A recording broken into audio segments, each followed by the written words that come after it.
The answers that you seek are always in the places you least want to venture. And he was my best friend. And I am grateful for him for so many things in my life. It is because of him that I am strong in many specific ways.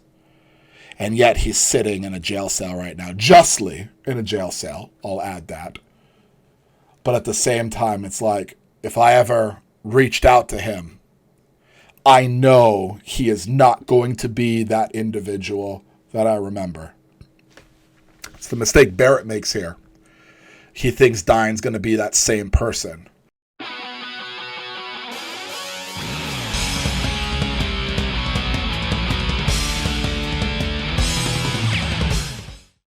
Hello everyone, and welcome to episode 10 of HD Philosophy Plays Final Fantasy VII Rebirth. We are towards what I think is the end of like the gold saucer, and we're going to continue on with the story of like what happened to Barrett, and then who is the one-armed the one-armed individual who has a gun grafted onto his other arm. So obviously we're going to figure out that mystery. But something that's been on my mind, it might just be because I'm kind of in finals week right now of my philosophy courses, of teaching my philosophy courses in ethics. And I'm noticing quite a rise, not only in my classes, but just when I'm listening to people debate ethical views, online. I'm seeing a notable rise in utilitarian ethics, consequentialist form ethics, where it's like the outcome seems to justify any means of behavior, coming from individuals who also talk about minority rights and things like that. And it's just that always confused me, because for those who argue a consequentialist philosophy, specifically like a utilitarian consequentialist philosophy, it's always the greatest good for the greatest amount of people at the end of the day that calculates whether the judgment is moral or immoral. It has nothing to do with the intentions. It has nothing to do with the beforehand, the causes of an action. It is always the effects. It is always the effects that hold the judgment. And that leads to two things. One, it is what helps the majority is considered moral through a consequentialist philosophy. And two, you're always judging the action after the effect. So you're not actually judging what one ought to do in a very foundational sense. You're always judging what has been done. Because by definition, if the consequences hold the moral authority, then the act has already happened. And now you're calculating the fallout. So you are not analyzing what one should do. You're analyzing what one has done. Now, one can also argue, and they do, that, well, in the same kind of instance, we're going to try to calculate that out to get an idea of what we should do. And fair enough. But the issue is, we don't always have control over all of the actions and all of the fallout of a particular action. We do our best. Society runs on the ability to at least have some modicum of control. So I understand that. Believe me, I'm not naive to the arguments from both sides. But specifically what I find interesting in the control aspect, just outside of the control aspect, is the minority rights. You could argue like a real utilitarian would make sure people have a lot of liberties. I mean, John Stuart Mill was a classic liberal. He believed in very free freedoms, the liberty in freedoms, However, the real utilitarian could be argued, not however, but the real utilitarian could argue that, well, we need to make sure we put into laws certain rules that allow that greatest happiness for the greatest amount of people. The issue with the rule utilitarian is, if an argument is shown to demonstrate that actually the minority rights are at the expense of the majority, then they will rule with the majority by definition. So there is always that contingency that, well, yeah, real utilitarians can make laws that will benefit people and give people absolute liberty, unless that absolute liberty is seen to demonstrate more suffering than good. Then it will be taken away. That's why utilitarianism is always at odds with autonomy. And it is in autonomy where you get individual inherent rights and duties that go along with those inherent rights outside of the consequences that they produce. And I think that's being lost nowadays. It's like they have these two competing ideologies, and they don't understand that these two actually absolutely conflict on a very moral level. The focus on intention and the focus on absolute duty that comes with autonomy and rationality, that deontological form, that's the one that produces inherent rights. That's the one that promotes the infinite value of the individual. So much so that Kant warns explicitly, do not put a human being on the pedestals of worth. He doesn't believe we should ever weigh an individual's human being. Weigh an individual who is a human being their worth. Because people are infinite in their value. They cannot be used merely as a means to an end. They are the ends. They are the intrinsic value at the end of the rainbow that one seeks. And you cannot use them for any other purpose outside of that. They are the end in themselves. So this is one thing I really find fascinating. That I'm seeing a lot of consequentialist kind of ethics as, things rise in a very relativistic format. What we're seeing is people fall onto a very consequentialist form. And what they don't see is down the road, the consequentialist form is a very cold anti-autonomy doctrine. Yeah, so figured I'd give my 2 cents on that because some of us need to be the canaries in the coal mine here, especially those who tend to enjoy these enjoy philosophical ethics. I'm putting myself in that category. All right, here we go. Dying in the gun, right?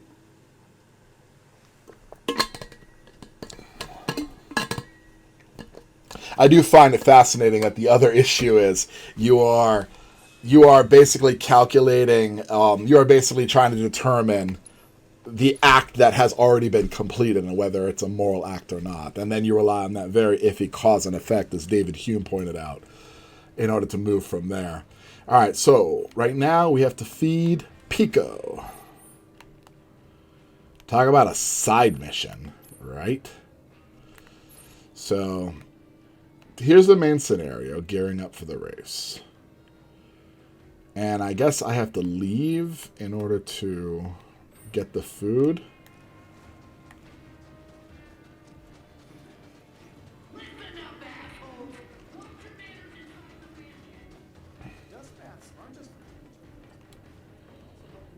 Rustled up some quality stuff, did you?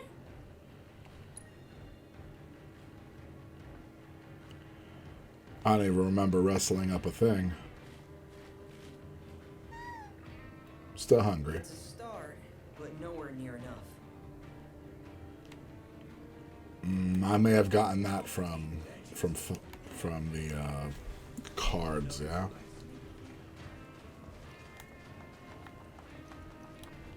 Let off some steam today with.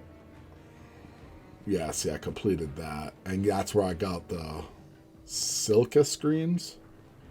So, okay. Have a good day. Hope to see you again. Man, I see the elevator over here. Maybe that will take us downstairs. Right here. Okay, no. Can't escape from the coral prison.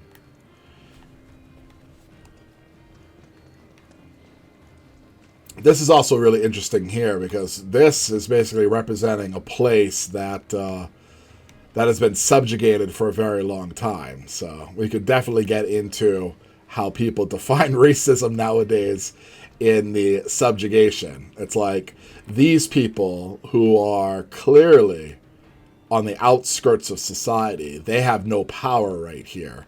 So they cannot be racist to other people in that new calculation. People can be racist to them, but they can't be racist to other people because of their situation. Oh, back here, eh? And, you know what?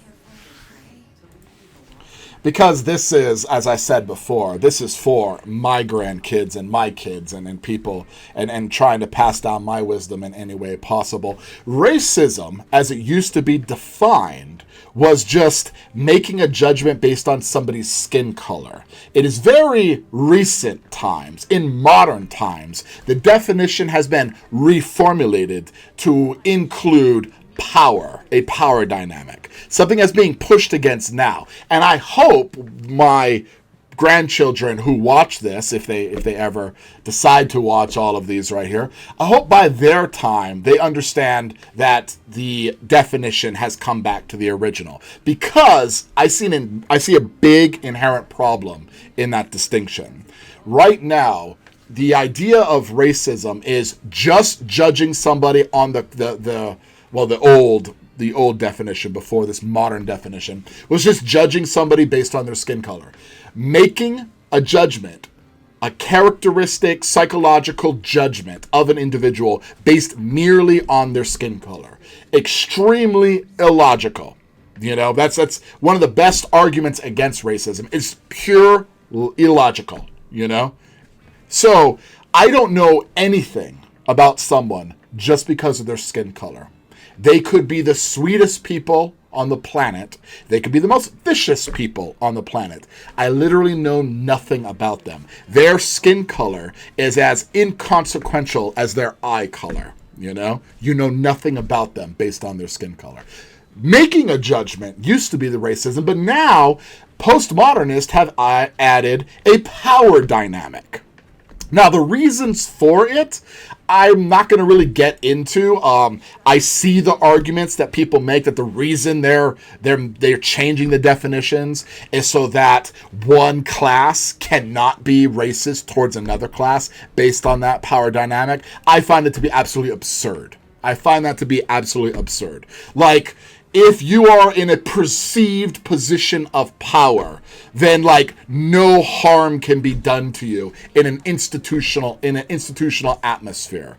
A lot of problems with that. Who's defining that power? Who's defining the line where one goes across that line and now no longer can be racism can affect them, or these judgments can affect them, or they have just a perfect life and there's no conflict whatsoever. Like, who defines that line right there? You know, success is defined in very different ways. Some people may look at me being just a professor with a family. They may look at my annual income and they'll be like, you're not successful.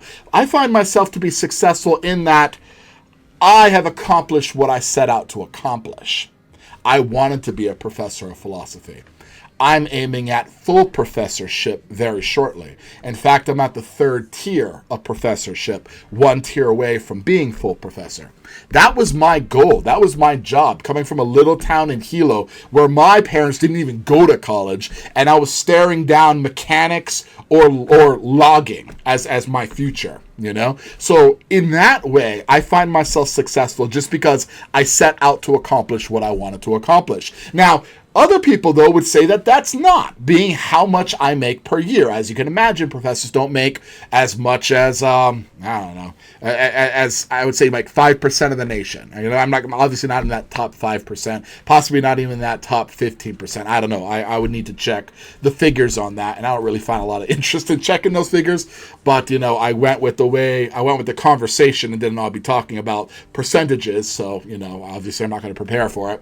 So, who defines that line right there? Some people would look at me and say he is successful. Other people would look at me and say he's not successful. So that line of success is already extremely muddled. So who gets to decide? What, the person who's perpetrating? Well, that person may have an intention to just label me in a particular way as to exaggerate my power, so that way they can be racist towards me and it not be considered racist. You see?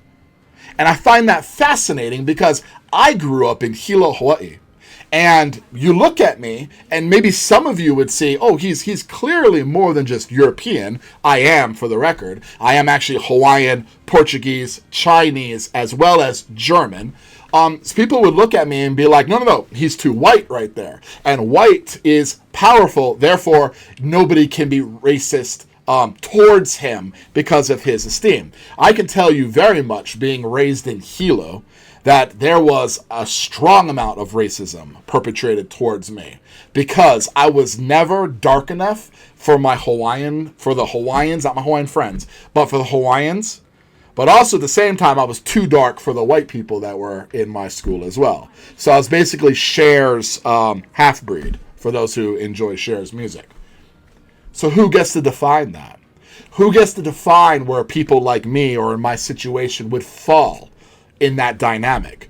It is absolutely subjective and relative to the individual. And when you make it relative to the individual, well, then now you inject this imposition of self-interest. They get to decide in their own self-interest if they're charitable enough to bring me across the other line. So that way, I can't be judged based on my immutable characteristics of skin color. Or it is in their self-interest to throw me across that line. So that way, there's nothing I can do back.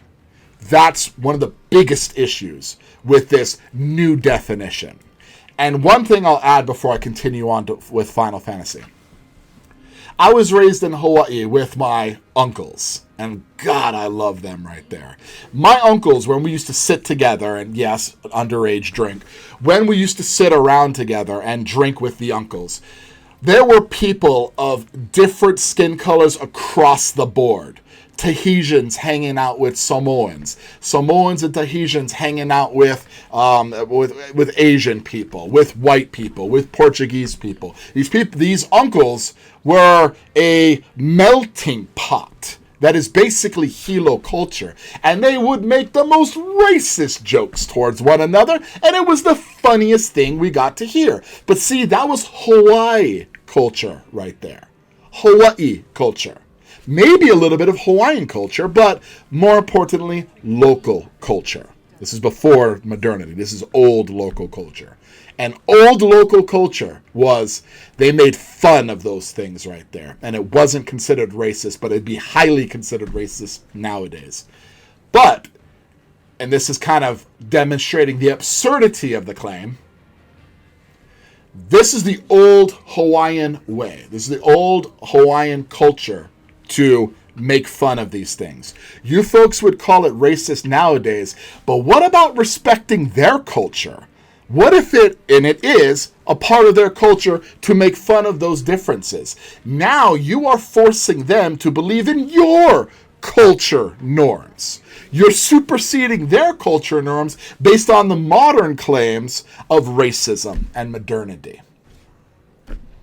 Isn't that culture, I wouldn't say cultural appropriation, but isn't that a stronger culture forcing a minority culture to subsume their beliefs under the other beliefs? This is why cultural relativism just comes up with this. There's no way to measure anything. It's why relativity and ethics comes up with this. Well, you have nothing to fall on. And what's the only thing left? Force. Back to power. If that's what you folks really want. And I suspect that is what a lot of people out there truly want. They want us to all succumb to force. And in that way, divide and conquer.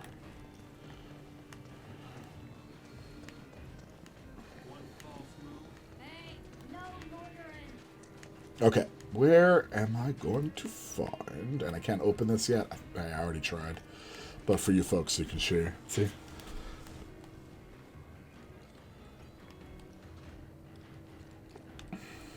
Can't help but see the Trinity there. All right.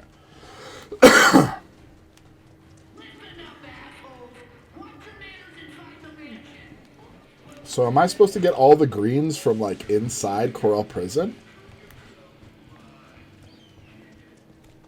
Welcome to Bale Jumper. Water, heard you're in the market for some greens. Yes, I am. If so, I've got a garden up on the cliff. Everything's... Assuming there's anything to take. Haven't tended to it in ages. Be Nice. sure to keep an eye out for fiends, though. The place is crawling with them.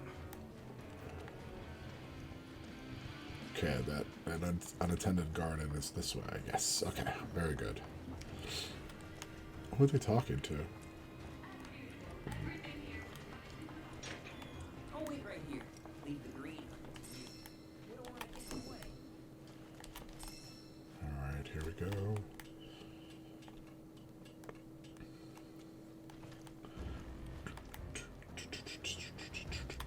We do this fast.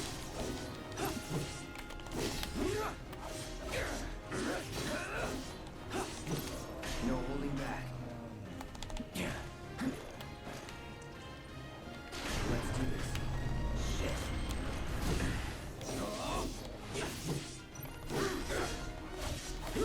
Just like All right. So you definitely need to hit them before they do that right there. I was actually preparing for the hit when I should have just attacked.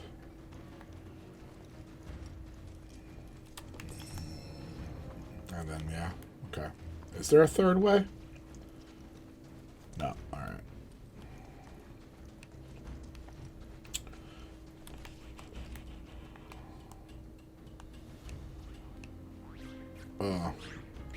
Not what I want to deal with, but he's going to take the stuff and run, sucker. Oh, okay, okay. So where's...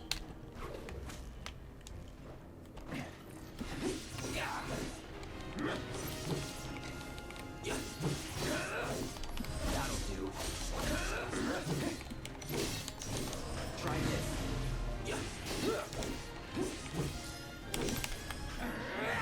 Let's go. Yeah, right before gravity.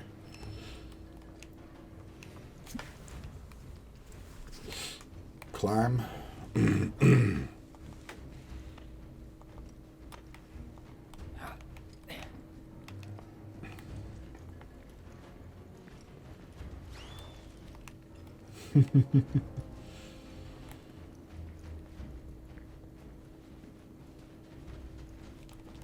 It's that Final Fantasy thing, man. When they tell you where to go, head the other way. Then go back to the main.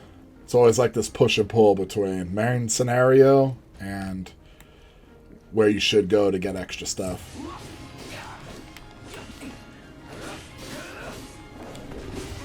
Ooh, that would have been the time to go to Punisher mode.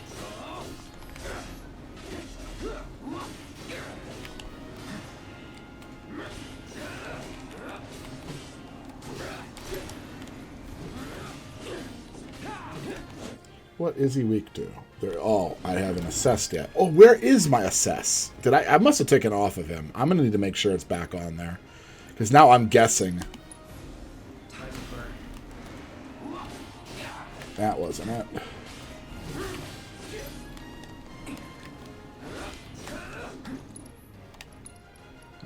Blizzard. Pressure. There we go.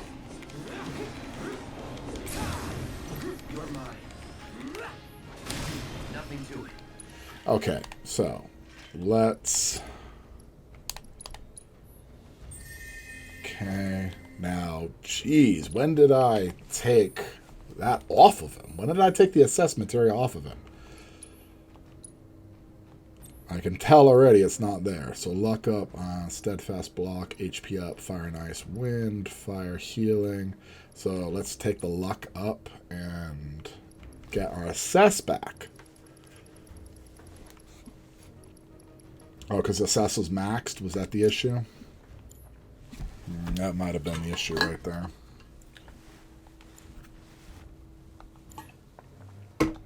Oh, I need to make sure. I have a new blade, so I need to make sure I do that.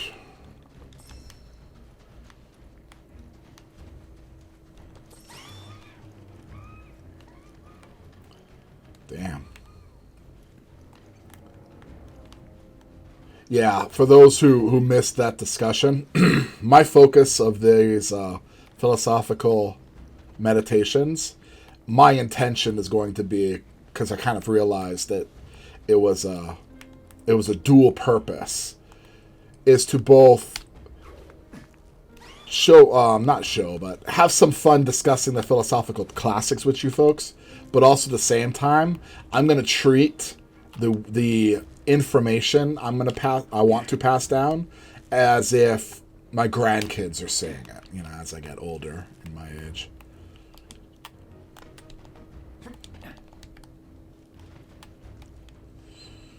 Why do I feel like I could have done something else and I just missed something? Shucks. Like, I could have went there or something like that.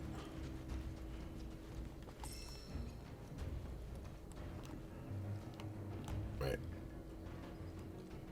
Okay, so this is where I go after I finished with the cactar. Was 1,000 needles, so I don't even think I have 1,000. Oh, I do have over 1,000 health. Okay. But if each needle does 2 damage, that's going to be a problem. Death claws, man. That sucks. Yeah. I need to assess. Best do it right. No weaknesses. Okay. That's great.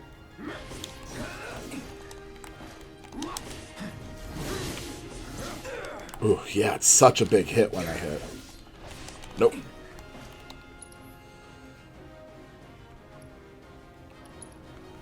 Prime mode. You had your chance. Now. That's it. Let's finish this. That'll do. So close. Going in. Now you're in for it. Let's go. Those death claws are not easy.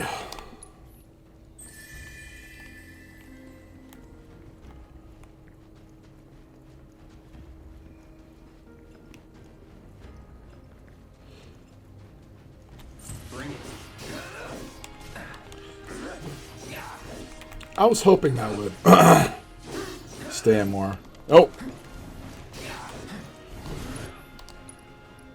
Prime mode, baby. Here I come.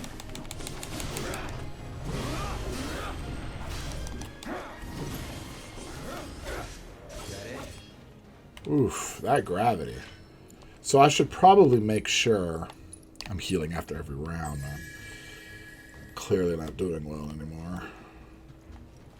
And there your sucker goes.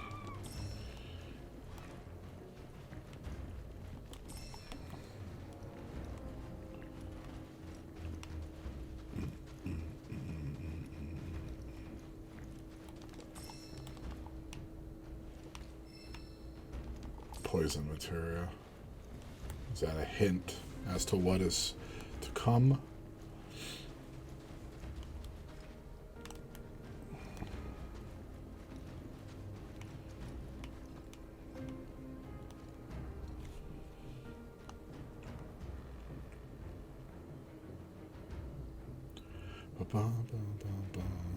Is Pico singing a song? Is that where there's a green note by him?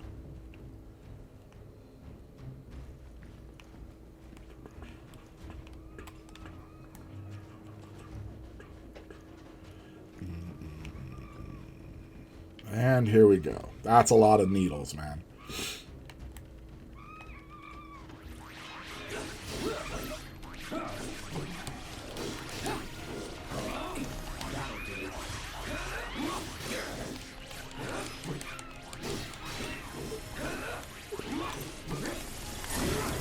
I said, gotta get out of the way. Woof! You knew the 1,000 needles was coming, man. Damn.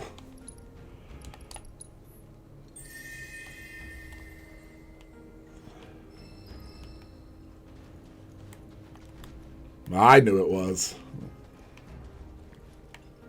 Because those suckers pack a punch, man.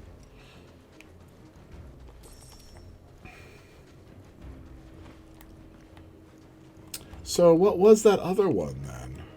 If this is just going to take me all the way back. Yep, all the way back.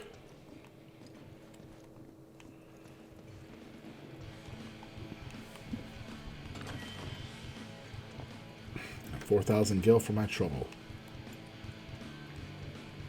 Oh, I love these games though.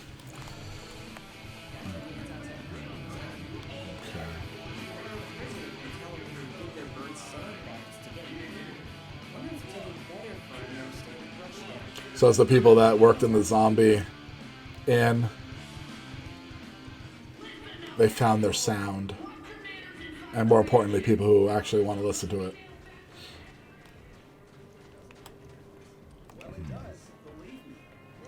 There we go. I thought I'm going to have to race. Oh, I'm so bad at racing games.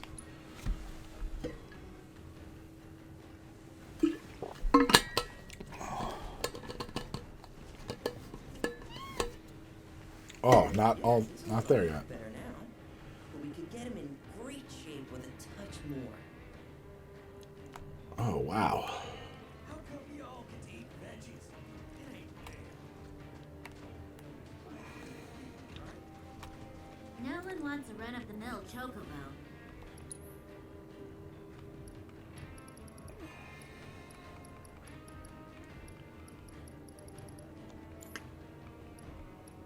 Trade. Yeah. Go on and make them as flashy as Gus. Damn. So now what?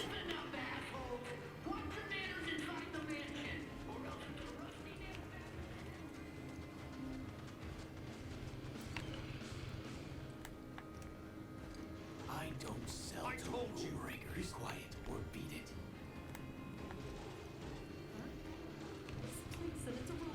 Yeah, I knocked a bunch of stuff over. Bought all those. Didn't buy that though. So cushions, smelling salts. See ya.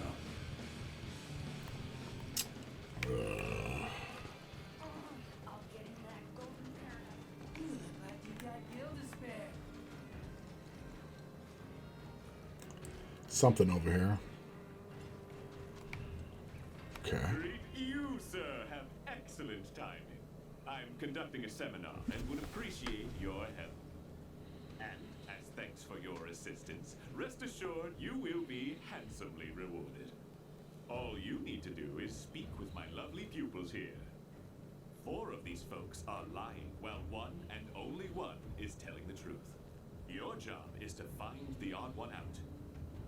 Ah, there's also a small fee to participate, but I'm sure you won't mind.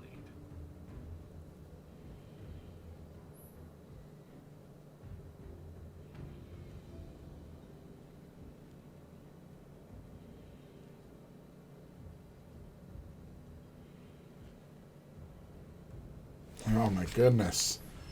These forced side missions. Okay, so Hey, you ever heard of a place called Bale Jumper? Yeah, the finest booze around, pure as the driven snow. Not watered down one bit. I'm gonna be drinking good. okay. Well, let's see if this is true. Hey there, buddy. I promise I'll pay you back. Finest booze around, huh?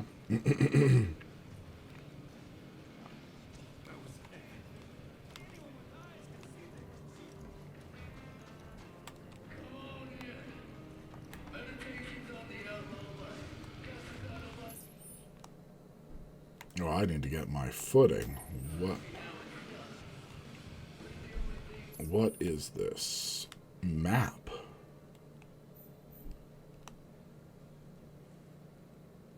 I'm guessing this.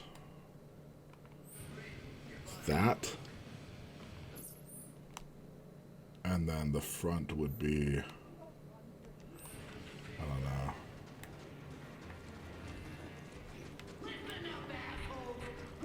That's the gate. Possibly moving up forward here. I don't even know how I would investigate that.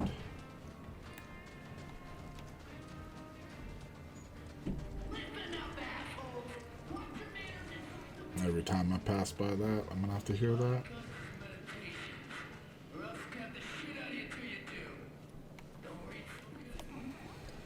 Books. Hey, how are you? Very good. How are you? Streaming. Sorry. Nah, you're fine. We're going to the gym tonight? Yes, definitely. It's Tuesday, so. What time do you want to go? Let's see, what time is it? It is 4:42. Probably in an hour. Welcome to Beast Battleground. So, you looking for a thrill? You defeat a few fiends, and there could be some fresh new greens in it for ya. Greens, that's good. It's kind of what we need, right?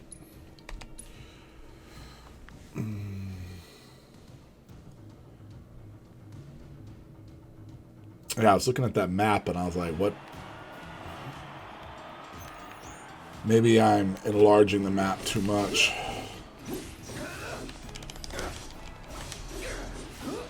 Yeah, get that one down. No. Oh, I hit the triangle right then and there, but it didn't matter.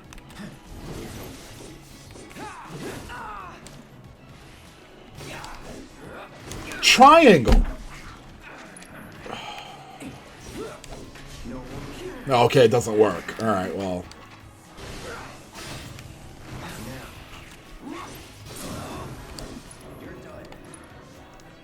I'll cure myself first. Then.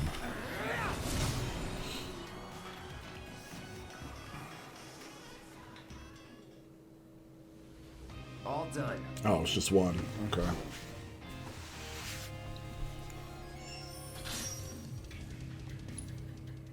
Those were beast hides. Those weren't greens.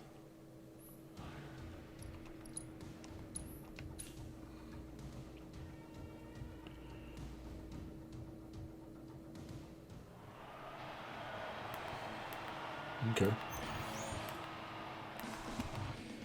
Alright. See, when I press the triangle... Oh, let's get up. Yeah, I was like, no, let's get away from that. Oh, sorry.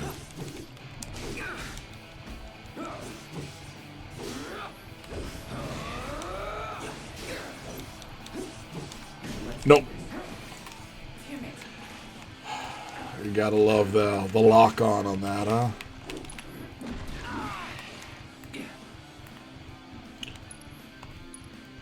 None of my buttons work. Show me. Okay.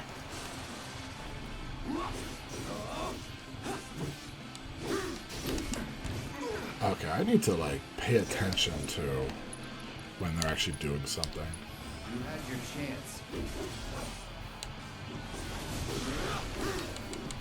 There's the stagger that I needed.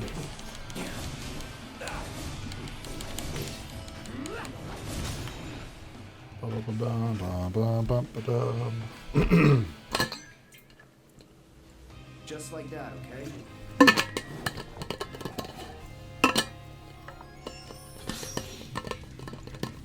High ether. Nope, not the greens we needed.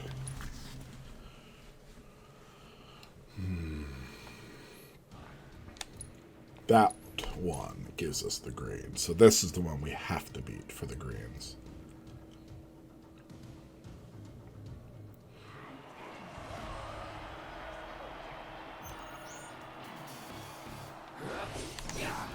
Get ready.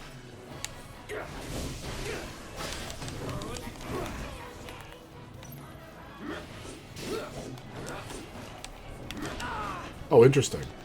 I had no idea that was even...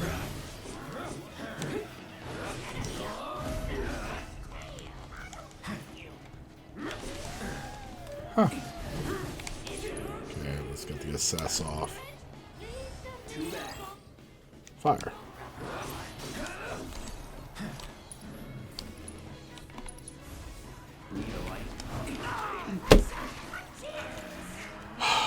That's a frustrating thing in this game because of how it follows you so severely. See the weight.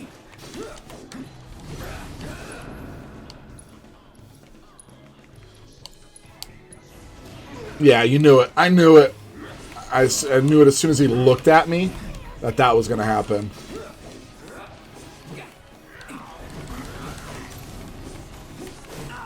Interesting. Nope. See, come on! Can it get out of the way?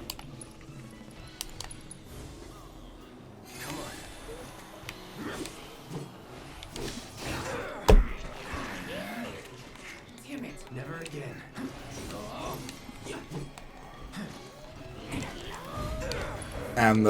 And everything you do, everything he does just follows you. Oh, the weight. The absolute weight till I hit something there.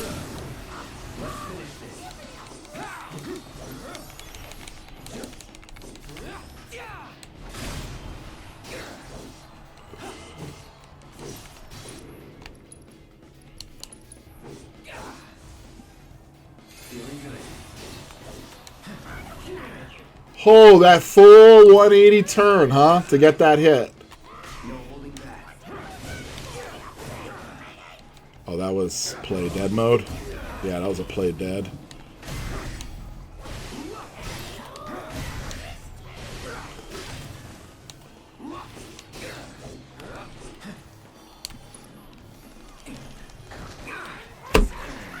You saw how many times I dodged there to get that? And he still pounced? No escape.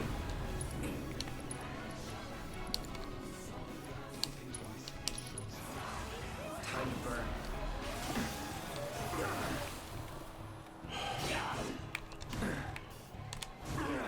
I'm gonna die. I'm gonna die because of all of this.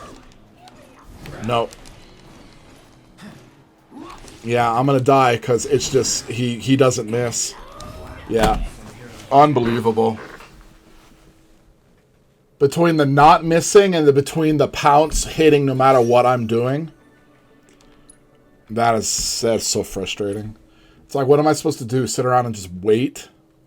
And then hitting the triangle at the perfect time. I was starting to do that. But, oh my god. How frustrating.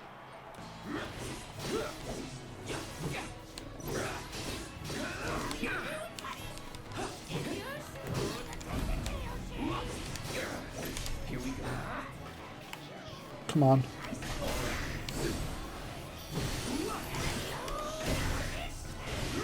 What is hitting me there?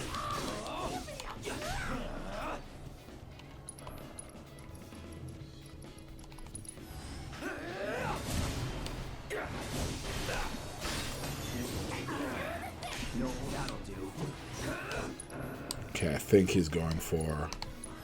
Ready? So what is that then? A waste. That's what that is.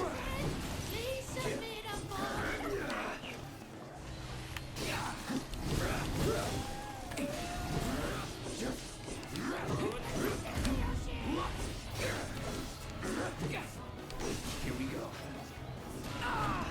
Pay attention. Shit. Let's do this.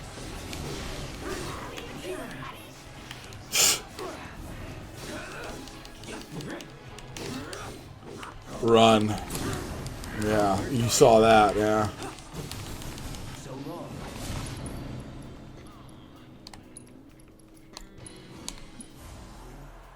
Second win.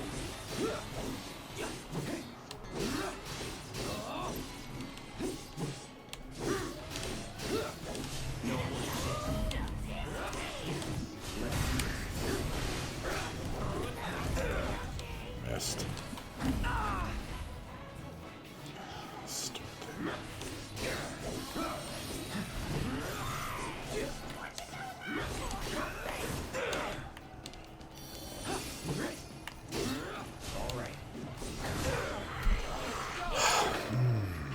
Must be nice. You're out of luck.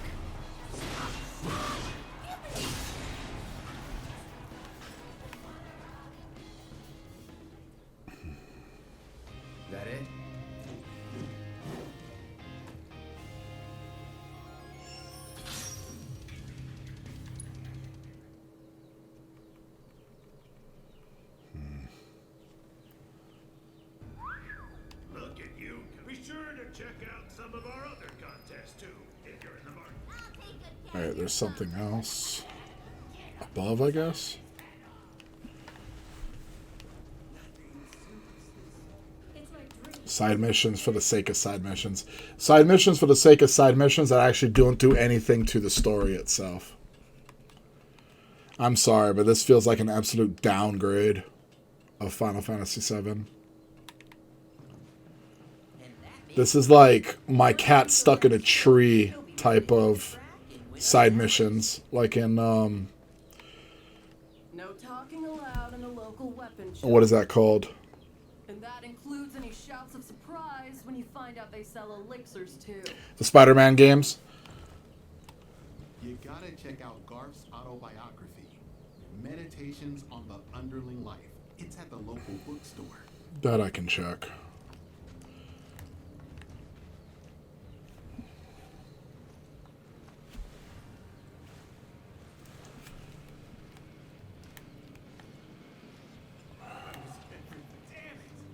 It's like if you're gonna put in side missions, do some that advance the story. Welcome to my humble establishment. Please peruse the selection. Yeah. What do you think of my store? Be honest.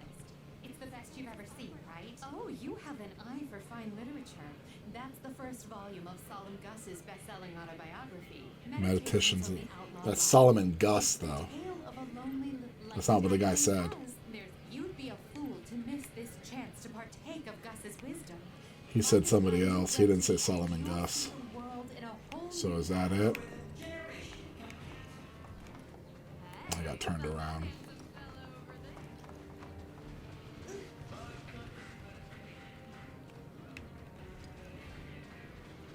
Okay, I know the sound.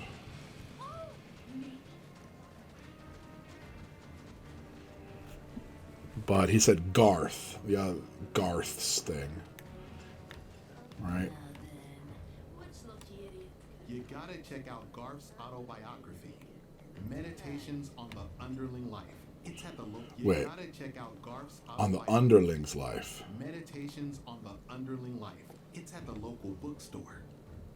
Well, do you think you can figure out who's telling the truth? Not yet. So that's The definitely a truth is lie. out there, as they say. So yours is a lie. I gasped when I found out the weapon shop sold elixirs, which immediately got me kicked out for making noise. Gus's crib is covered in graffiti, like some kind of art museum. My personal favorite is this adorable Del Sol cactuar. Have you tried the Beast Battleground yet? I hear that Type Zero monster's a real toughie.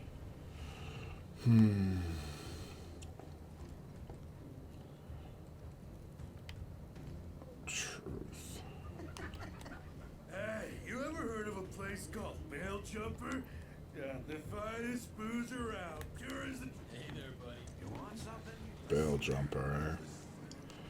So was this type O?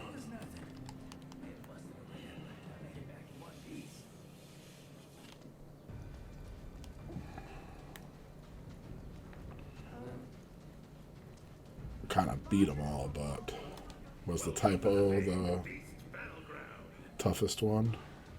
Oof.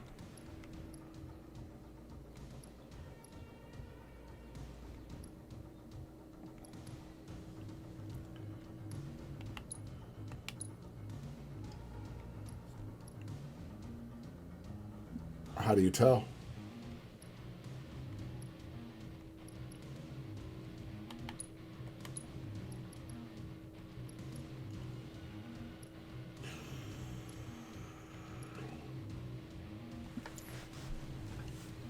We're here if you got a hankering for blood.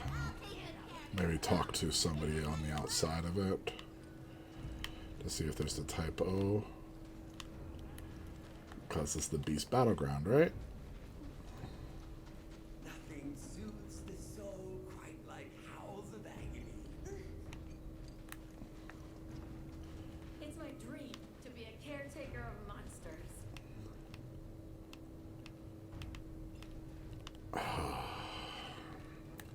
So let's see if I can find the booze place, and then there's a cactar. Best booze around. And who knows if that other one sells elixirs. Welcome to society's trash. Because, well, I have to, like, not make noise, right? Then I can possibly see if they sell anything. See if they sell elixirs.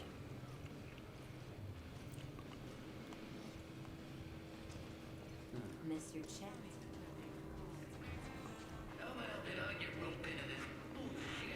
Okay.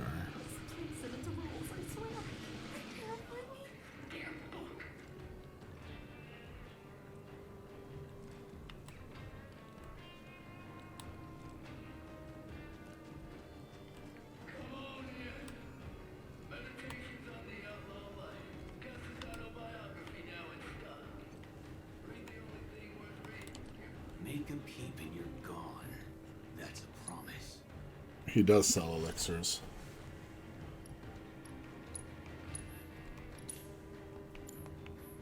Take care of your weapons.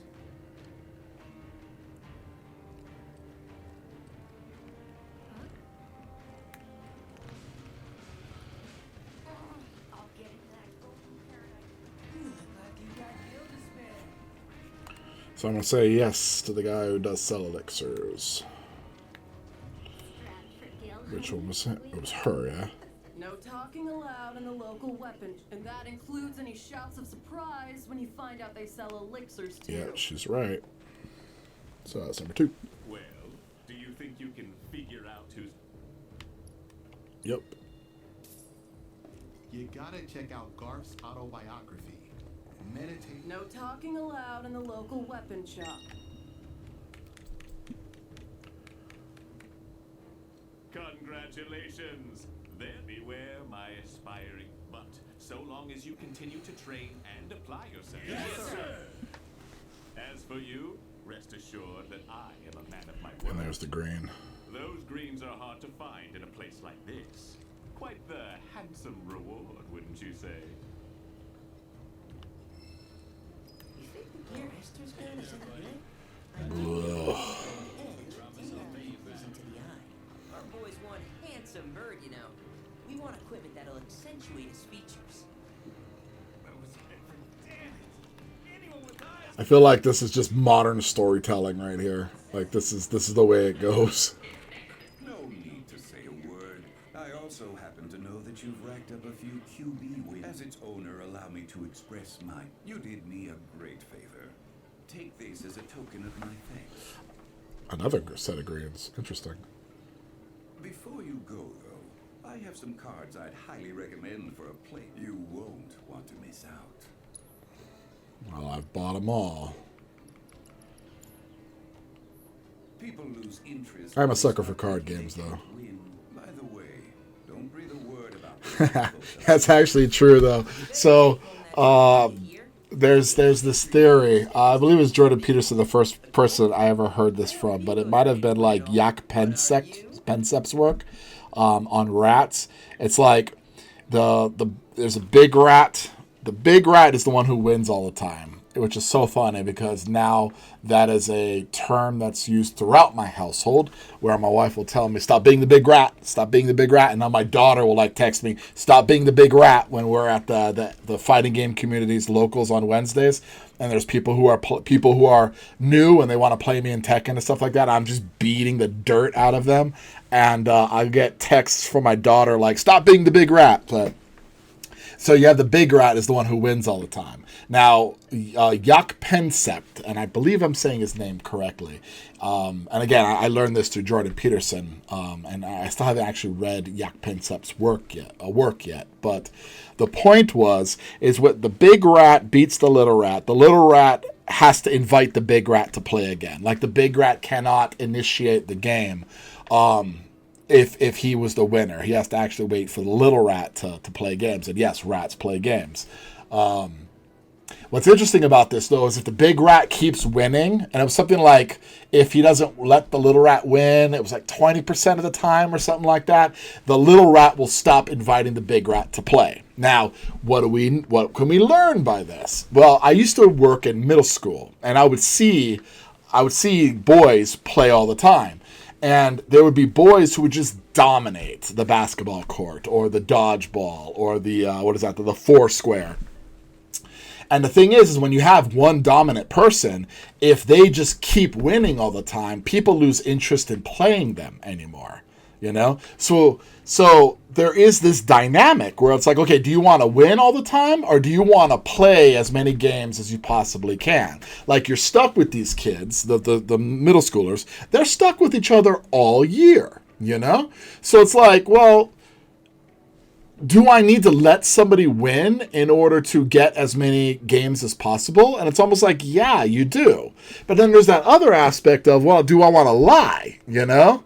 This is what I had to deal with as my kids were growing up, and they wanted to play me in fighting games. Like I had been playing fighting games since Street Fighter II in the arcade.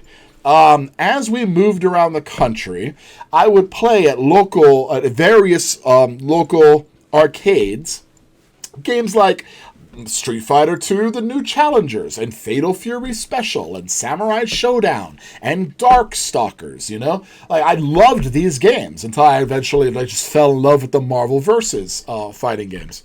And so I'd been playing fighting games for a long time, learning particular fighting games and how footsies work, how distance works, how punishing works. Tekken 2 was one of my favorites in the arcade, where I fell in love with Jun Kazama and most importantly, number 1 Kazuya Mishima.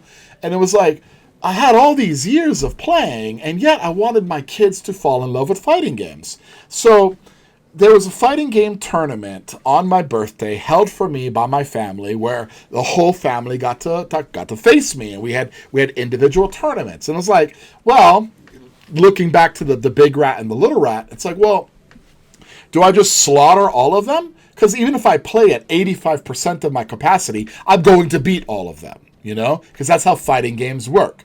It's really hard to beat somebody who knows what they're doing, especially if you're a person who doesn't know. Not all games allow you to be Eddie, where you just spam a couple buttons and you do all these flips, and then an unexperienced person doesn't know what to do. I mean, there's only a few games that allow you to do that, and Tekken was not on the docket on that particular year. So it was like, no, they weren't going to stand a chance against me. But at the same time, I wanted to instill this love for fighting games. So yeah, I let my daughter and my son win. And both of them know this, so I'm not like dropping any bombs or anything like this. However, when they found out that I let them win, there was such this disheartening concept to it, this disheartening effect to it, you know? So it's like the big rat needs to let the little rat win. But rats don't deal with rationality, and they don't deal with the language and morality and the morality that comes with language. So it's like, well, what do we do as humans? Because I hear Jordan Peterson say, don't lie, but at the same time, he talks about the morality with the big rat and the little rat. And it's like, I do want my kids to enjoy and play, but I let them win, and it didn't seem like it took off anyway. And then when they found out I let them win, there was just such disheartening effect on them, you know? So it's like, well, do I lie or do I let them win? I want to play as many games as possible, but also at the same time, I don't want to lie. There's the conundrum. Maybe the middle ground is let them win, but don't ever let them find out, which means you got to keep lying over and over again, which means you have to deceive them every single time that discussion comes up. You know, and a person who does not want to live a life of lies and lie to their children all the time or constantly about something, you know, now they have to shoulder that responsibility right there. So something I just figured I'd bring up because it popped up here, because it is true. If your goal is to play as many games possible, well, then you're going to have to let the little rat win.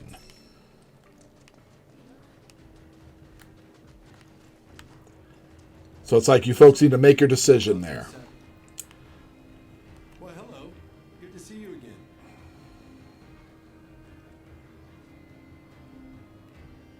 He's posing. Yeah. folks down here in the Dust Bowl make for everyone here is so truly So spoiled, raw so and we don't authentic. stumble upon any promising spots around here. Yeah, authenticity. Okay. Alright, that's enough, Cloud. That's enough posing for the camera. Alright, that's definitely enough. Alright, let's see what you...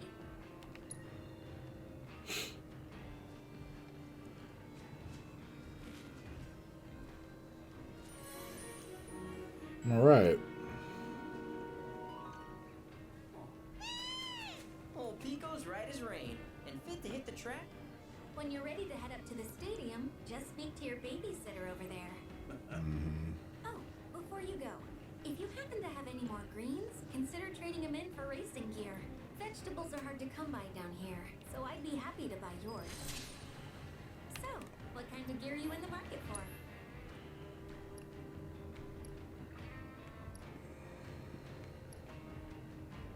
Alright, that looks pretty cool. I'll buy that one.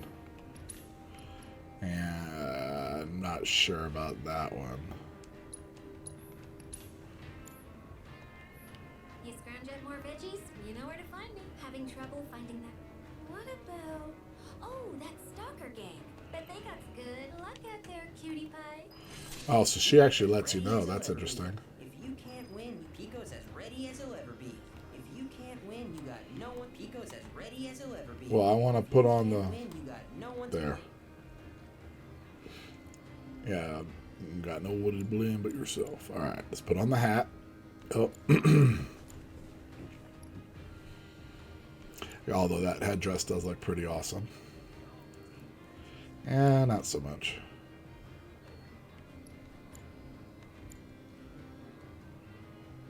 Okay, yeah, those are cool. Nah, the headdress is awesome, especially with the red eyes. I gotta keep that. Yeah. Oh, you can edit the colors?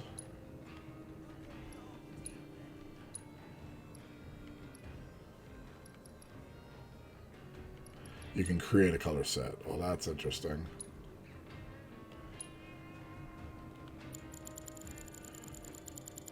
I see the blue.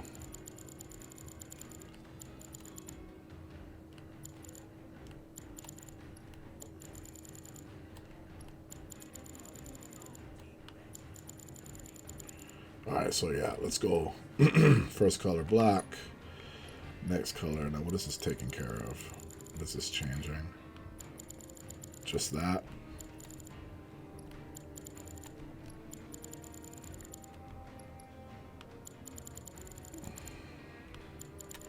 I mean, I gotta go with red, right?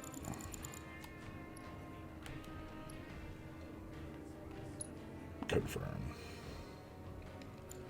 So there. I'll check that out. I'll mess with that more later if I really want to. But there we go. Pico is all psychedelic.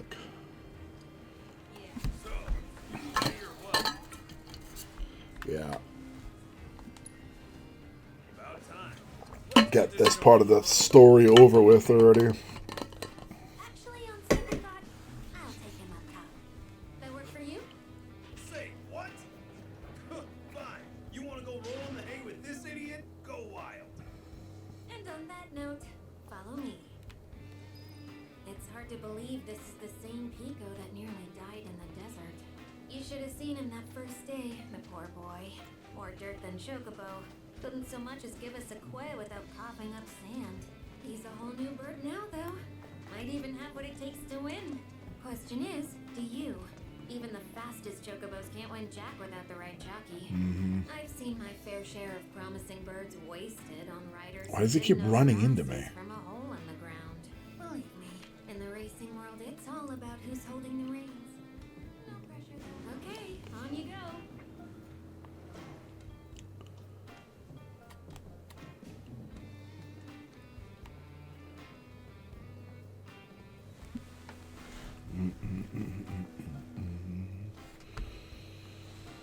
Alright, do need to keep an eye on the time.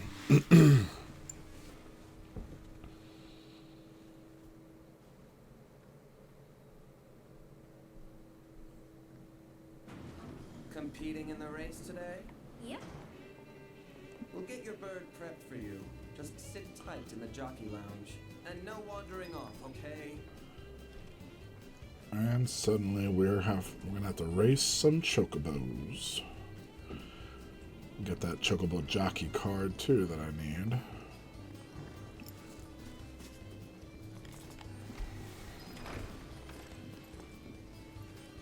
A bug boy? Hmm? Hey there, Joe. Why, Esther, you grow lovelier by the day. Uh-huh, sure I do. Oh, Hold on one sec. Alright, here we go. I have to win this stupid race. this here's Joe. He's one of Sam's jockeys. And as much as it pains me to admit it, the man's far and away the best rider in the sport. A pleasure to make your acquaintance. Joe. This is Cloud. Now I remember the hat and the color of the outfit. Sure to wave hi when he laps you. Well, sounds like you got a fan, son. I wonder though, you win her over with your skills, or with one of them smoldering looks? Smoldering looks it is. Can't be both. About time I had some competition, assuming Esther's not full of it. For both our sakes, I hope she isn't. You talk a big game when I have this huge sword strapped to my back. The race is starting soon, so stay focused. Speaking of, you might want to consider practicing. The sim here can help with that. What do you think, everyone? Should I practice or should I just go for it? Do I get a vote? No, you don't get a vote. Well, being that door is closed, I'm going to assume I have to practice at least once. Alright, steer, speed up, slow down, drift. Press X right when the countdown hits 2 to begin the race with an explosive start. See, I wouldn't have known any of that, so I guess it's a good thing.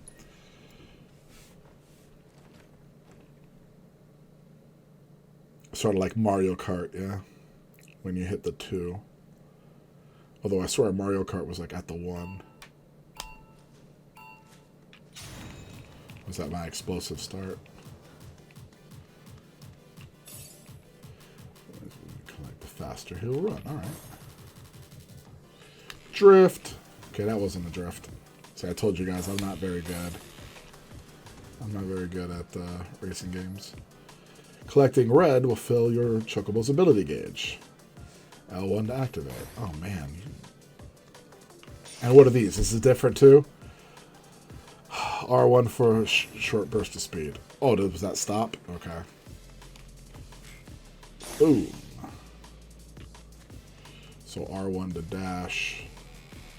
I don't like the jump first. That's weird. Okay, jump and slide. And in between the two. Okay. I'll try to hit that.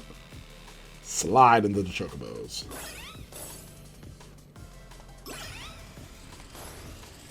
That's cool. Woo!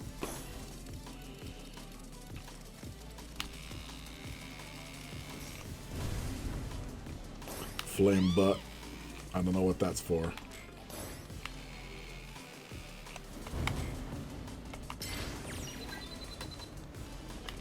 Shoo!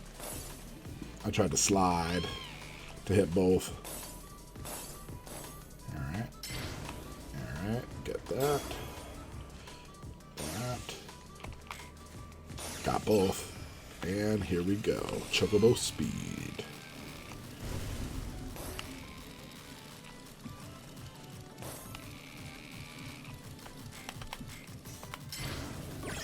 Got one. Okay. Can quit the simulation. Enter the real life.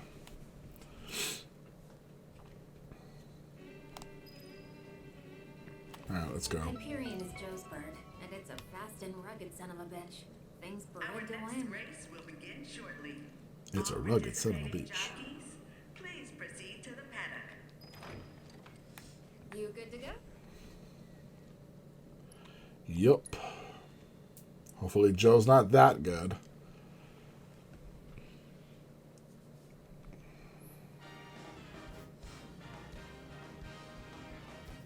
Okay. Yeah, I did that already.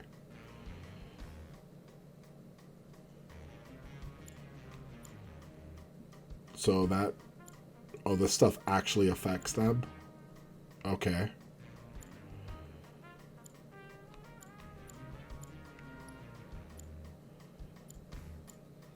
It's a little embarrassing. Alright, let's go, I guess.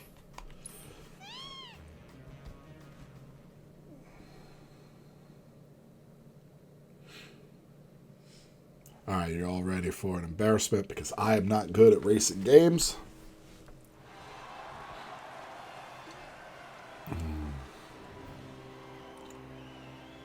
That doesn't even look like what I just practiced.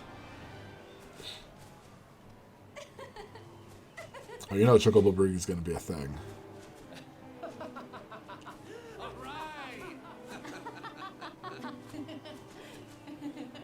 Reminds me of the Dalamut Red one in Final Fantasy Online that I died in order to get Lubu.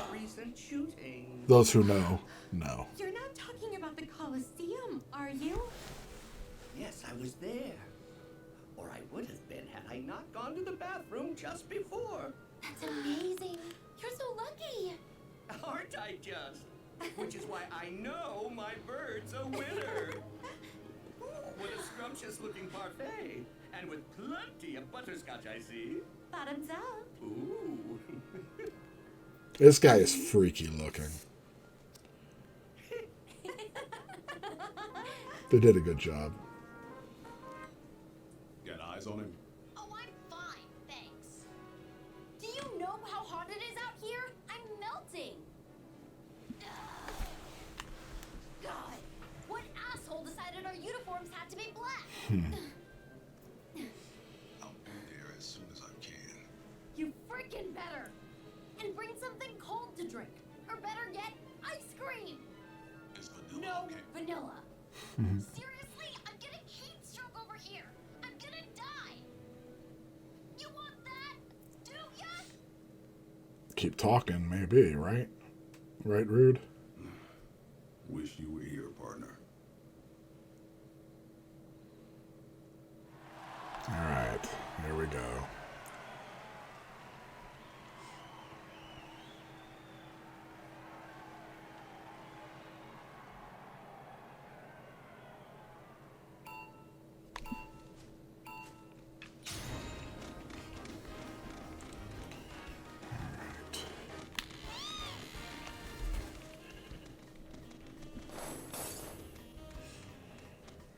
Oh, I missed that one.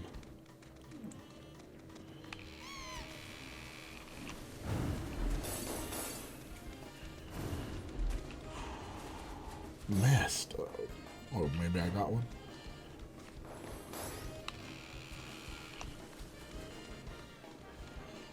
Take that. I had a feeling that was going to happen.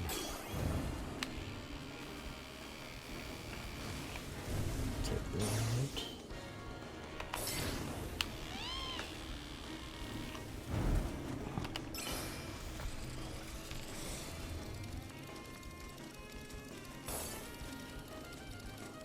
Let's see if I can get another L1.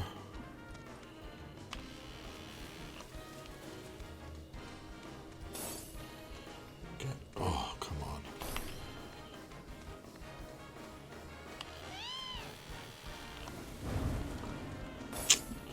Damn. There we go.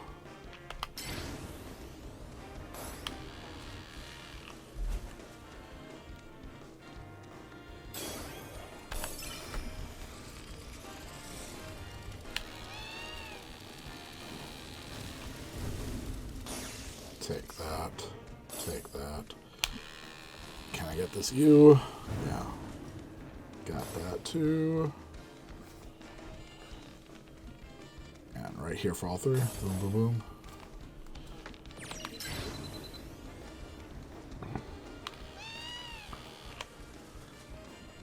Okay. Here, here, here. I'll take that.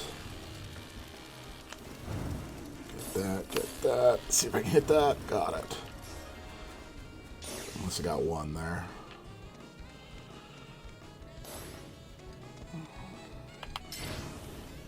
I have to get my burst speed here. Here.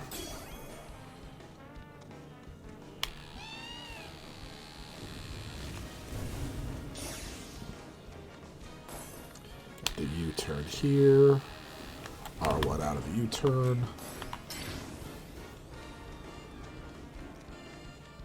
Boom, boom, boom. Okay. Yeah, not bad. I got it. Now I have to replay it.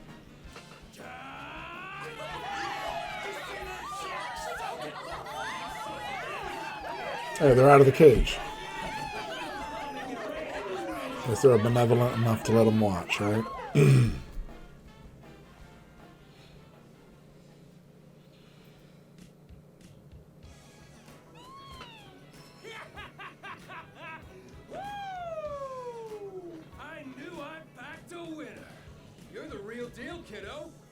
Just provided the encouragement.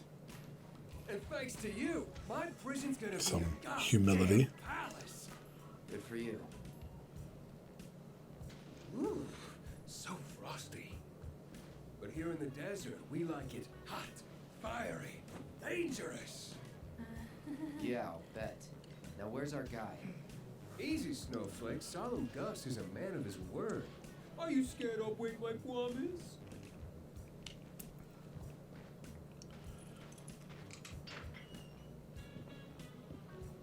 That tunnel over there will take you where you need to go. Past all that quicksand like a slippery little sidewinder. And at the other end, one of my beautiful vultures will be waiting to guide you through the desert. So be a good tourist. We got old Shooty McShooterson tied up nice and tight in a shack out in the scrapyard. But now he's all yours. Turn him over. Give him his just desserts. It's your call to make. Alright. And here we go.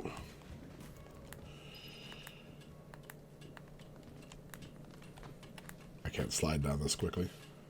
Oh, there we go. It was the left toggle, not the right toggle. Man shot those people, right? Are there any other gun-armed dudes who might have gone on a killing spree? We know him. He'd never do that. Well, we'll find out soon enough. Aerith is like the only one who's like, no, he wouldn't do that. Everybody else is like, well, I mean, logically.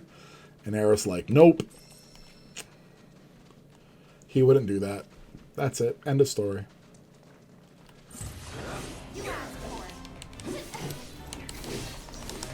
Ah, I almost had it. Boom, boom, boom, boom, boom, boom. Prime mode. You have your chance. Come on, take him out. No time to celebrate. Oh, they still let the gravity pop off. Come on. I was clearly... The bell had buzzed. I was after the buzzer.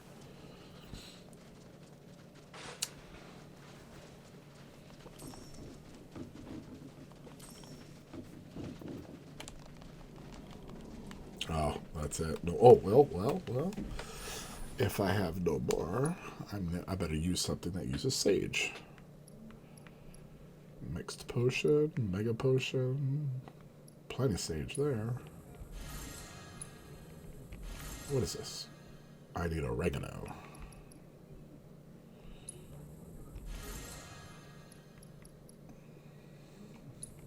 I use the sage as well. Yes, while I'm here, right? Well, what do I need? A hunter's bangle. That one just needs the bone. That one just needs the wood sprite amulet. So wood sprite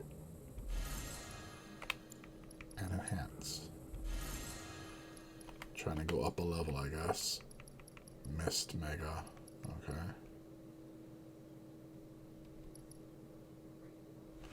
Alright, I guess that's good for now.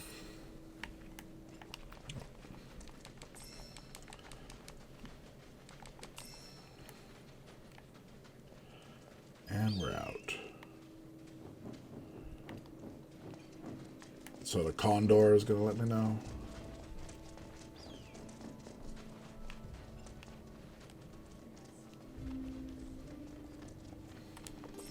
It's pretty cool. Now this is like open world, right? Okay, that's where I came from. Yeah.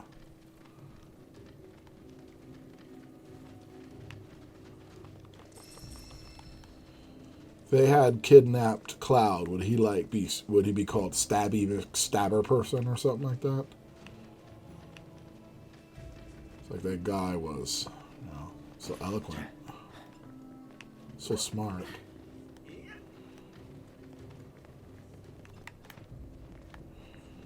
Oh, we're gonna have a boss fight over there, aren't we?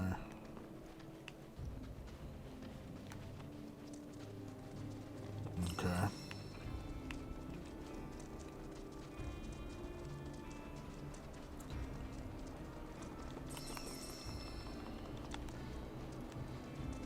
No, you're going that way. Okay. I guess I'll check that way after.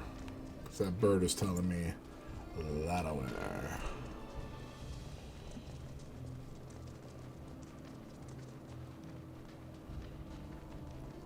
Two of them, huh?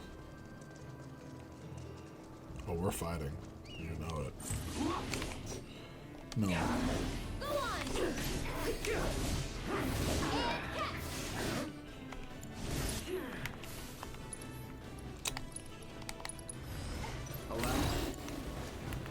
Oh my goodness. Okay, fire. Really dislike that. Okay, there.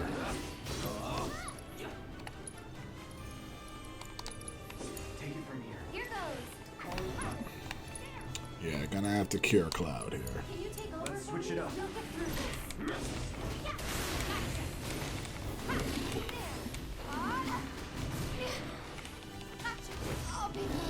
Ow! Staggered.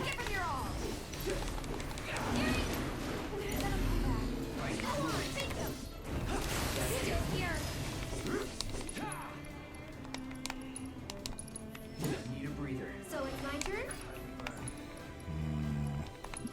You've got this. Pushing it. Don't give up. This is gonna hurt. There! Down! Oh, that wasn't so bad.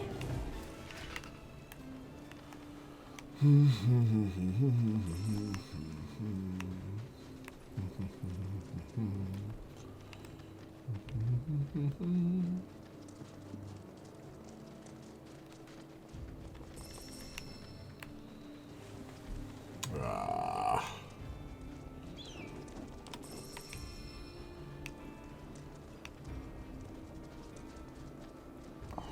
The hell?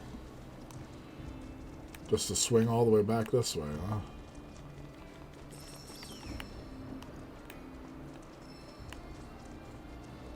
Not good. Not good at all.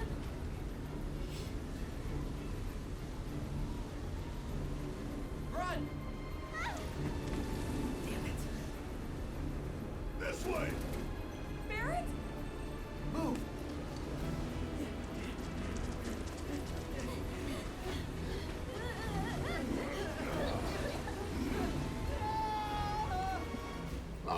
That was bright. It was like staring into the sun and then blinded. I'll be chewing on sun for weeks.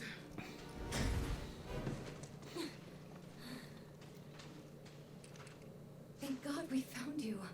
We were worried. You on the land, big guy? The hell I am! What are you guys doing all the way out here anyway? Looking for whoever decided to shoot up the Coliseum lobby. They said the culprit had a gun for an arm.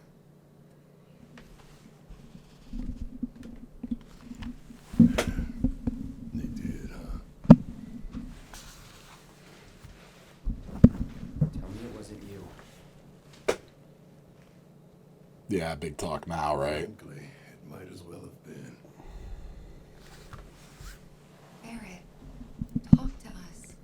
Testing. Okay. I want to be able to put my hand underneath because that position is really bad for my shoulder. I know the man who murdered all those people. Dine. My best friend.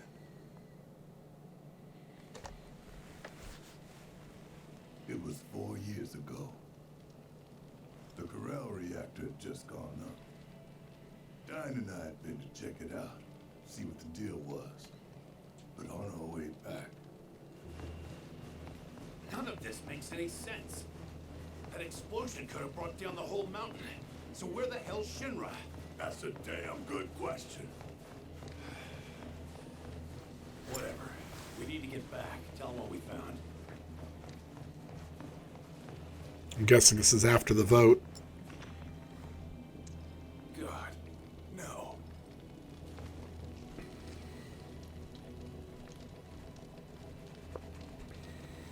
It's all the people who pay for progress, you know. It is tragic.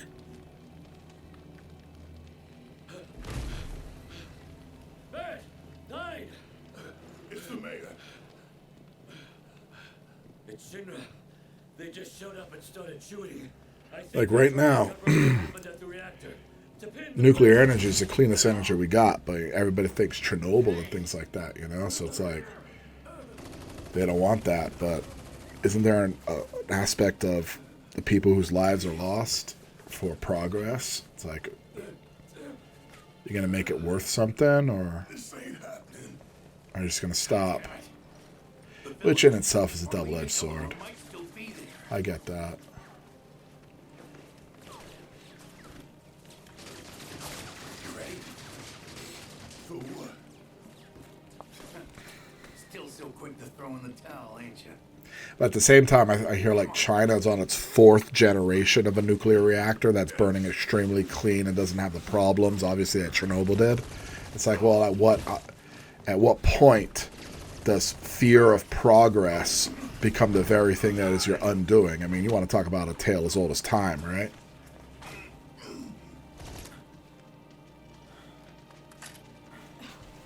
Honestly, do I have to do everything? Oh, she's going to do it. Shoot right across his arm. Has a reputation for safety to uphold, which makes you liabilities.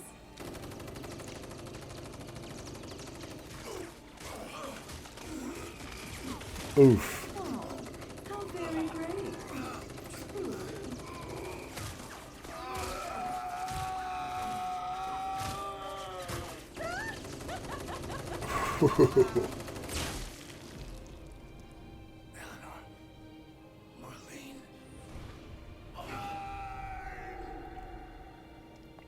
I kind of felt like in the other one, his arm went with him. But maybe I'm remembering that wrong, because it was so pixelated, right? There were just pixelated little things, but I felt like there was the interpretation that Barrett's arm went with him. I managed to get away, but I was bleeding out. Figured that was it. Until Doc Sheeran came along and saved me. Put me back together. Most of me, anyway. There was no saving my arm, so I made a call. Instead of the normal prosthetic, I chose a means to an end. Means to an end. The same idea. Thus, his whole life is about as much positive outcomes as possible, which kind of makes sense, right, for his character. Isn't this interesting? We were just talking about consequentialism and how the ends is what justifies the means. And you have Barrett, who is like, you know, we got to save the planet no matter what, you know, and it's like, but at the same time, I guess he doesn't do that calculation when it comes to Shinra and what Shinra seems to provide.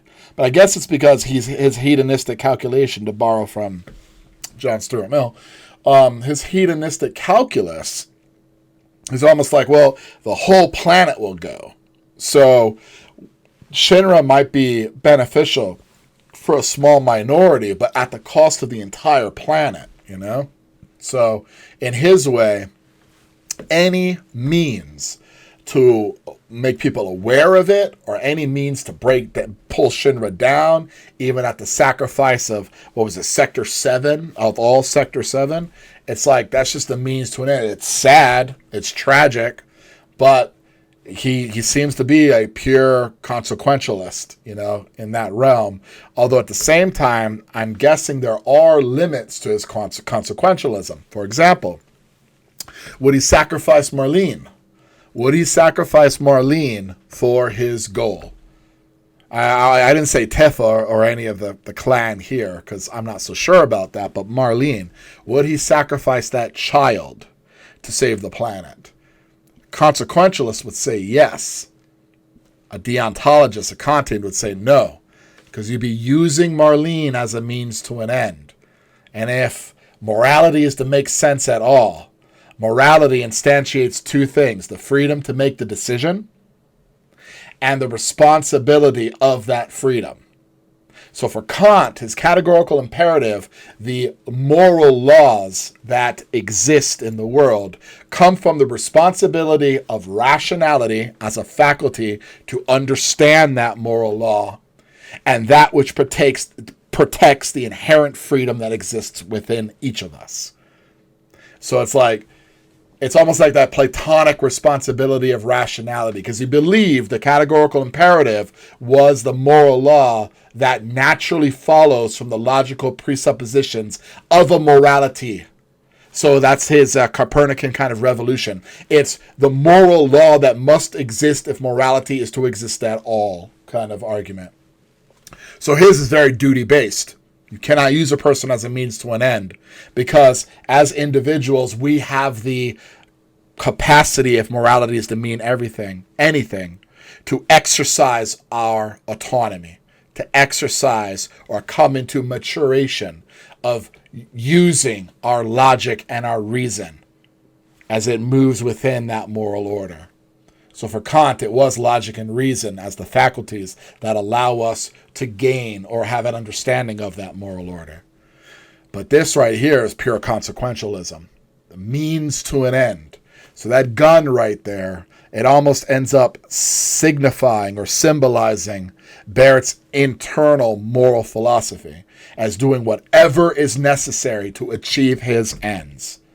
That is a difficult person to have along with you, because not all your ends are going to align.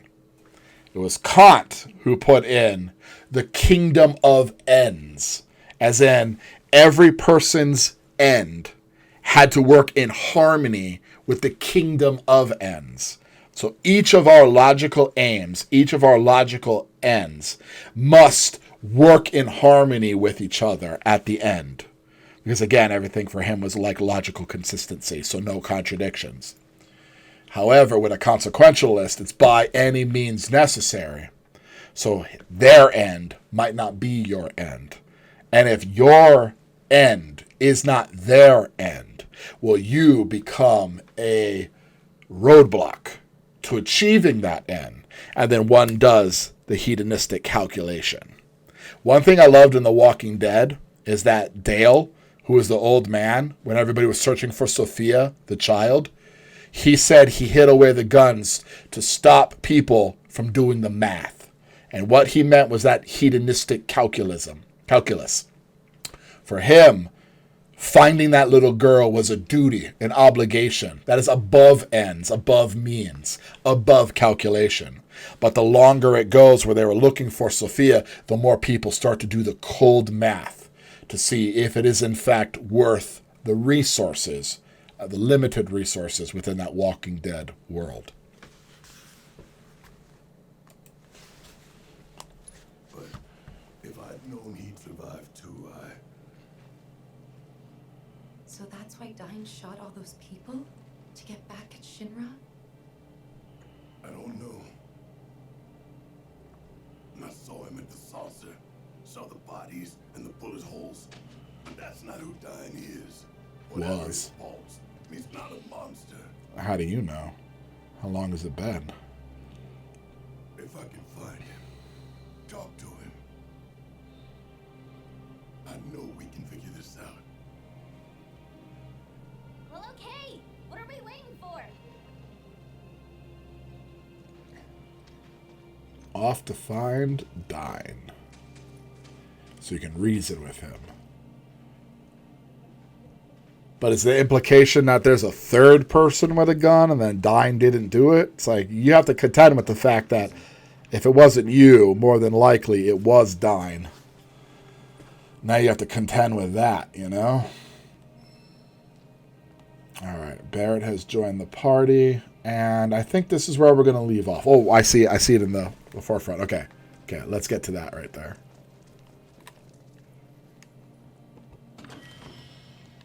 Oh, can I not climb back up? Oh, that doesn't look too far. Okay, good, because I do want to backtrack. You do this fast. Keep it together. I'll show you what I can do. Yoo-hoo! Thank tagging out. Take it over. Deal with that. Go for it. Oh. Never in doubt to me. Red, huh? Red's there all of a sudden.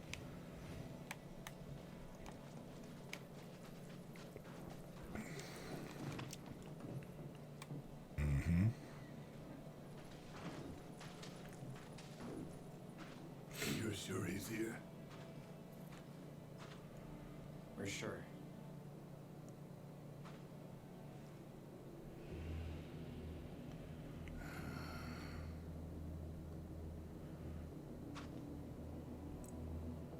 I'm sorry, but I need to do this alone. Barrett. Alright, looks like we're going to finish this.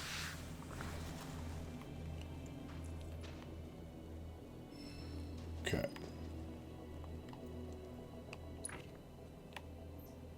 What is this? Team up. Let's. Oh, I already increased his stats. That's unlocked. That's unlocked. How about this? Oh, I like weapon damage. SP15. That's all of it. Wow. Oh my goodness.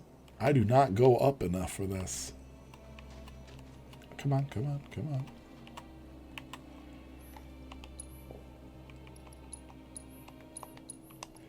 So they were referring to the person they have locked up as Dine, then, is what I'm guessing. Okay. And just in case he didn't heal.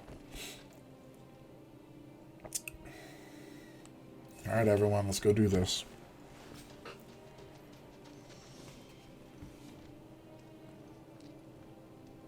A prison cell.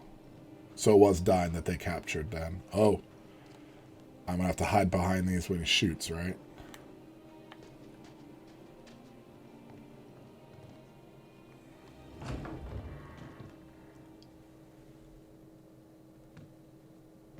That's pretty cool that the junkyard Corel prison people actually got the right person. Yeah, that's so cool.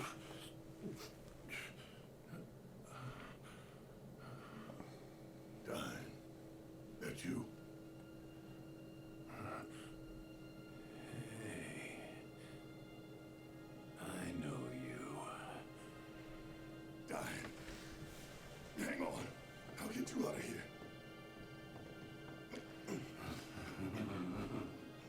As I live and breathe, Barrett Wallace. Come on. Bless your heart dropping by for Eleanor's birthday. What? Hell, Marlene, set a place for Barrett. Oh, he's just nuts now. Yeah, he's looking fit as a fiddle. Good question. She ain't with him. Where's Myrna? She ought to be here. What happened to you? Did Barrett have a wife or Come something? to think of it, I don't see a gift either. But you ain't the kind to come empty-handed. God damn it.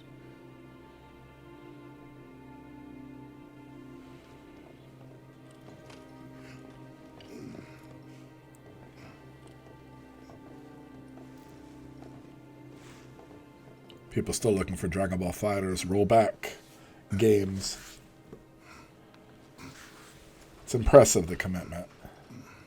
Hey, hell's his kind doing here? You son of a bitch. Still living on Shinra's kill. No, man. It ain't like that.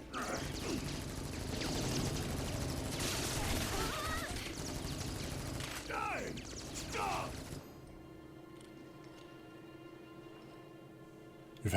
You've had that gun arm for that long, and it takes that much to swing and shoot. Please. I'm here to help you.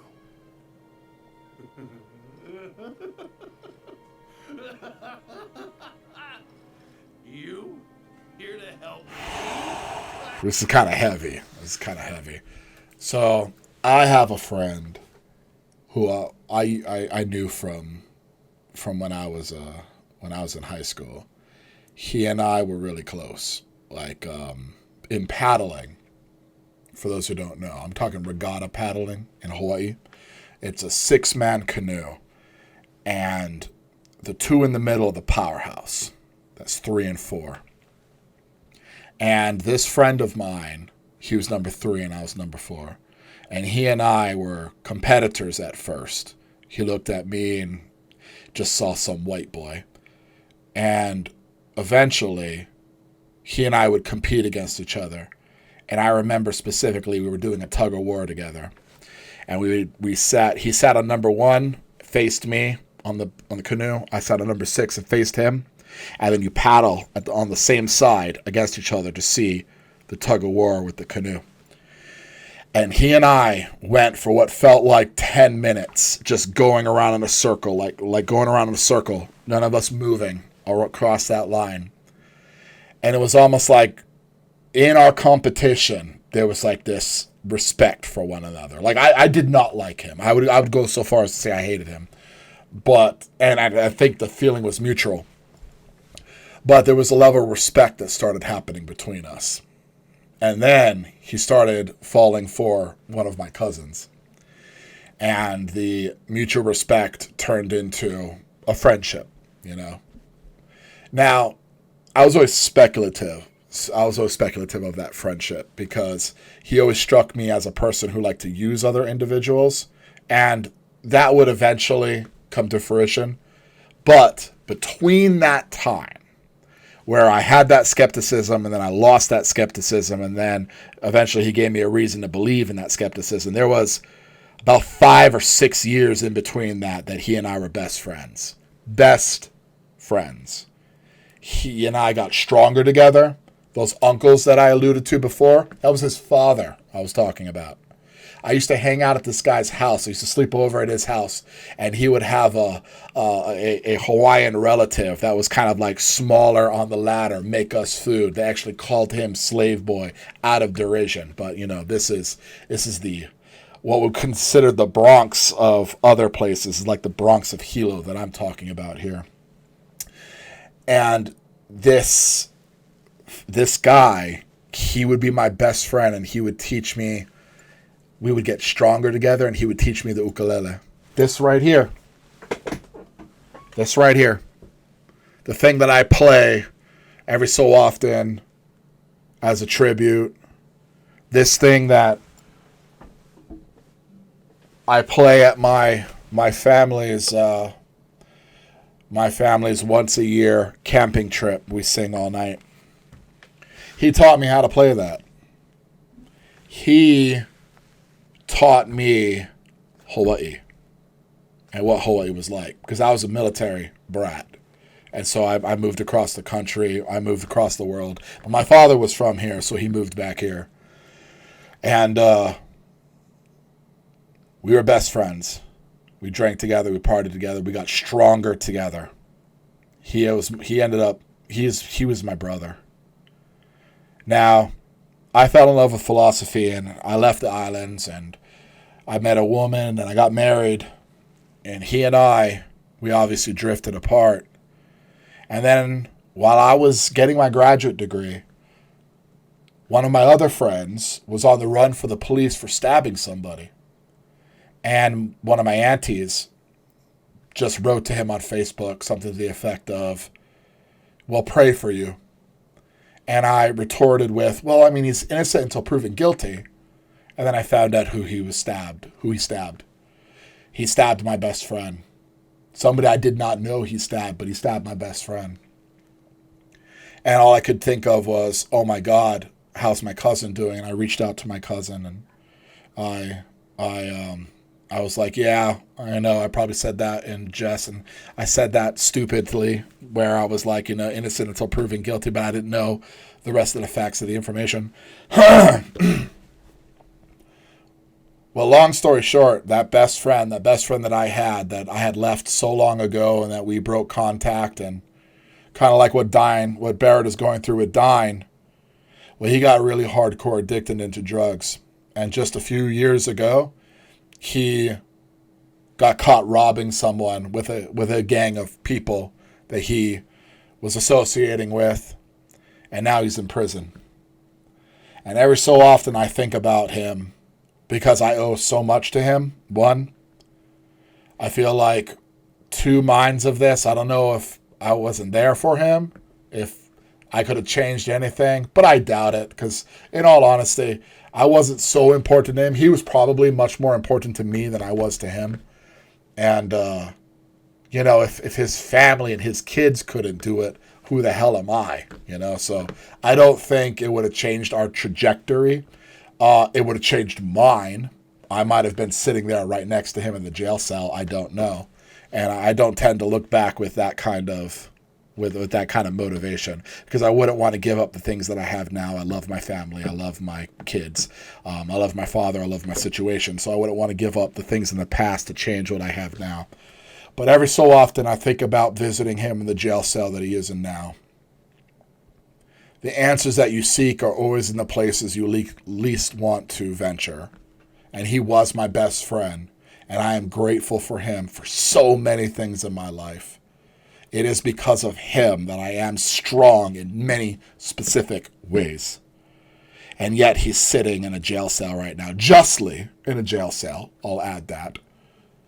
But at the same time, it's like, if I ever reached out to him, I know he is not going to be that individual that I remember. It's the mistake Barrett makes here. He thinks Dine's going to be that same person. That's a little egotistical of us to think that those people are still the same people. They've had their trauma. They've had their lives ever since, They're not frozen in time the way we perceived them before. People change. People grow, But we like to freeze them in little areas that we find the most comforting. So this is something I struggle with to this day. Reaching out, going out and trying to be there for him. Not like he was for me. It wouldn't be in the same way. But he was there for me, and I am stronger now because of him. And if I can reach out to him and offer that same thing of the possibility of him being stronger for me being there, then I owe him that. And I do feel like I owe him that.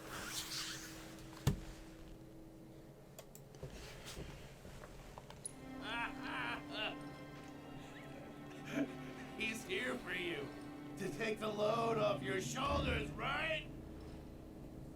Same old shit. Oh, he fired.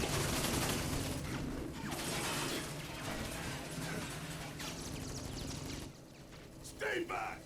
He wants to do this alone. This is between us and no one else. Just you and me then. Right here. Right now.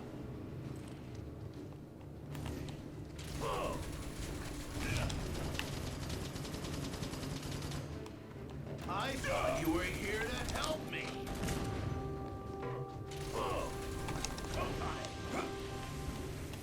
Oh, I was out on the outside of that.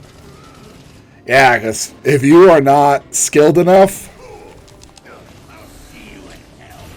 that sucks. I went around there. Yeah, if you're not skilled enough to take care of them. Okay, that blazes through, or...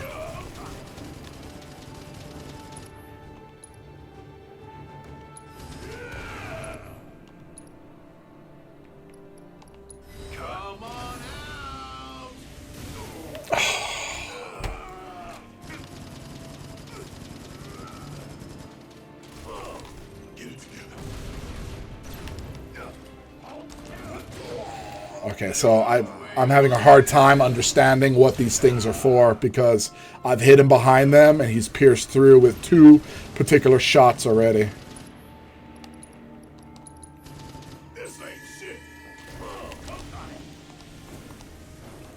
Okay, that I have to dodge. Firebomb is a dodge as well, okay. Let's see. Cool.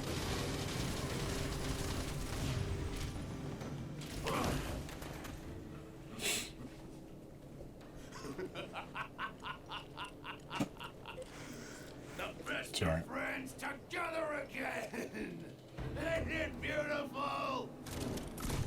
Yeah, lifeguarding school, they teach you when you try to save somebody, you swim.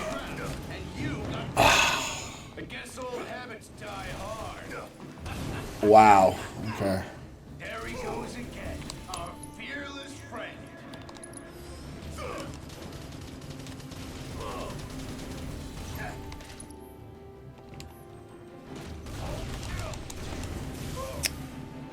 Went right into that, didn't I?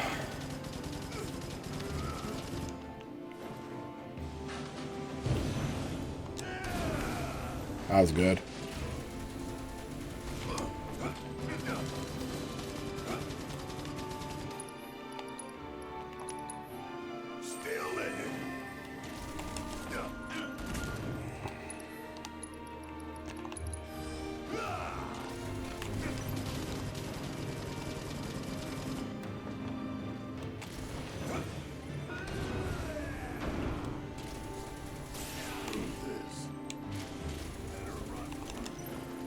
Blast mine.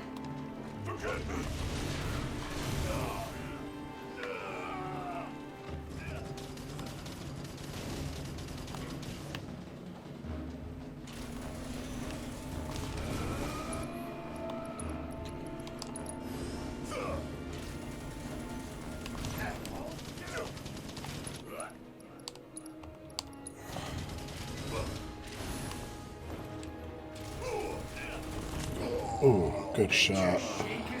Ah! Wrong time for me to press the triangle.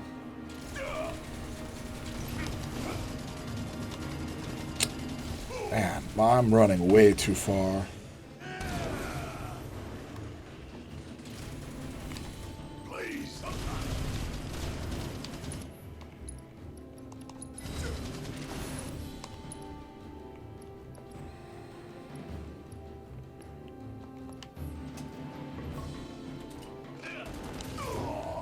I tried to get there, but oh my god, what a combo.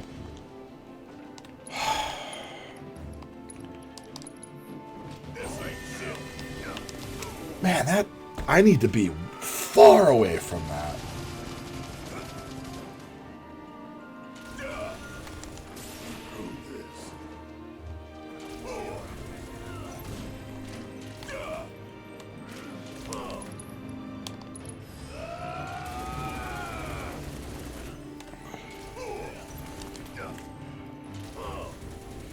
Gotcha.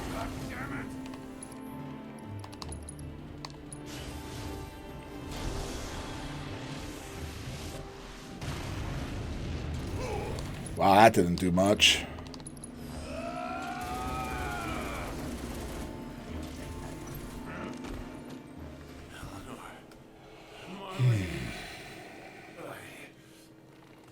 Yeah, so you have to swim out with your legs because a person who is drowning, they will jump at you. They will drag you down.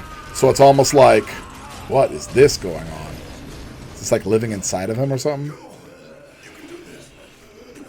So if you're not prepared, you will You will be taken down. Wow, that distance, huh?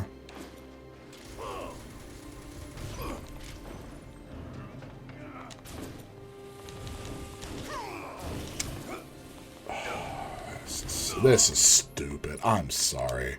This is stupid.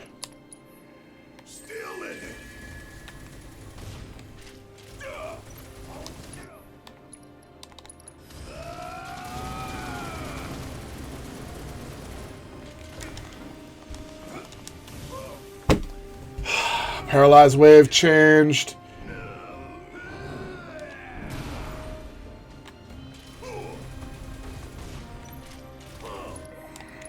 Fire bombs, huh?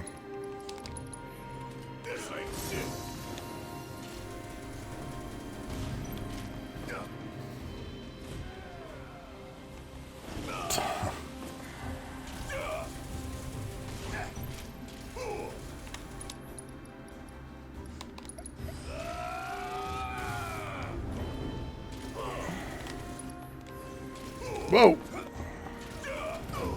And firebombs in between. Blasting mines around me. Firebombs in between. Oh boy. Hidden barb. That follows. That tracks. Why wouldn't it? Yeah, why wouldn't it? Right?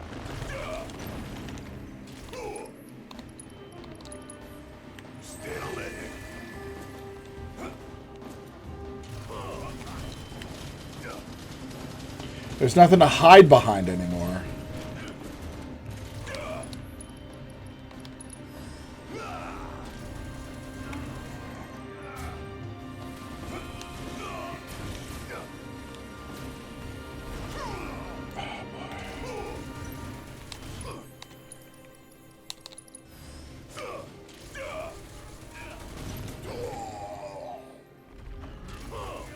Executioner, eh?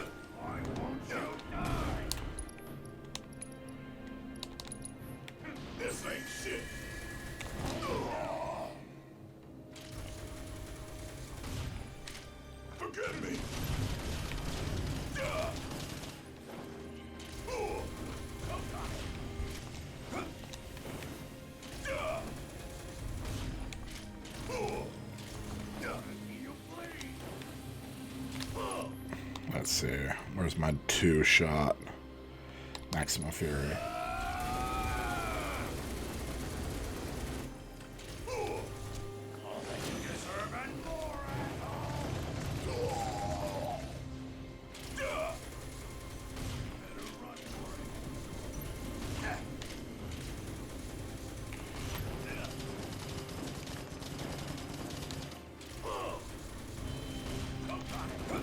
Oh my god, man. This is just a masher now, this game.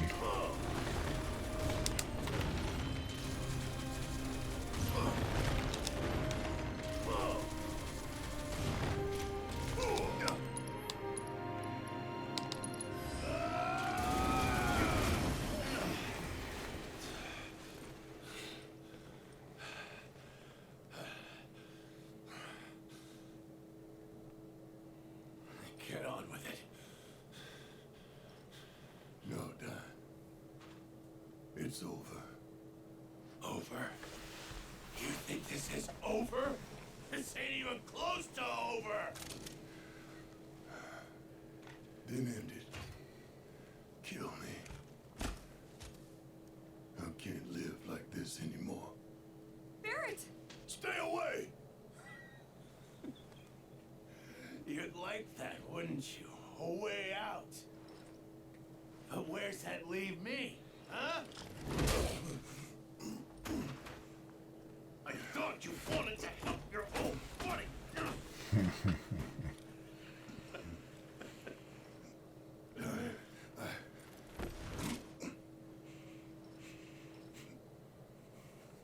What?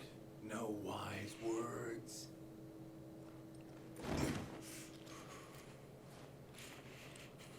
Coward. When the going gets tough, he's gone.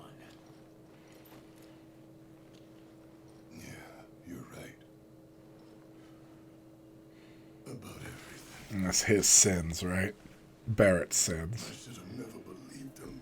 It's easy to just sacrifice yourself. It's harder to stay alive. That's Rurouni Kenshin right there. One of my favorite animes. Very underrated anime. Change our lives.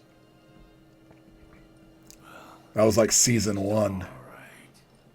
It's so easy to die for people. It's harder to stay alive, to have that will to fight for people.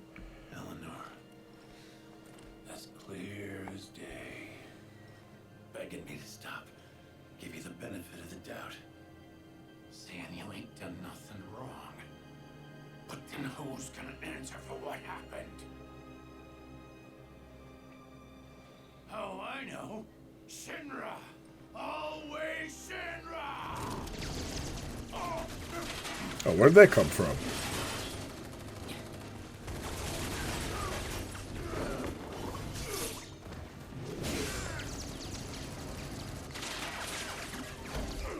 Why stop him?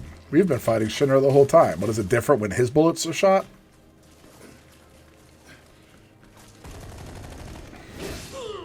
Yeah, look. What's wrong with me? All the lives I took just to fill the hole in my heart. Just to fill the void they left. I want to see them again. And I know what I need to do. But I can't.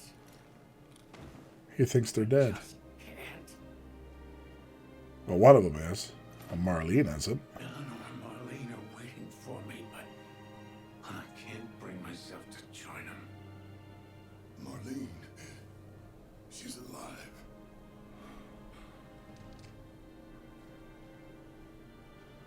Just turned 4. She's in Midgar.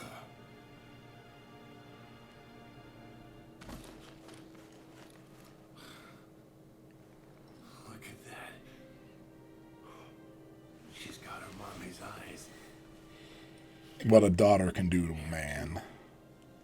After everything went down, I didn't know what to do.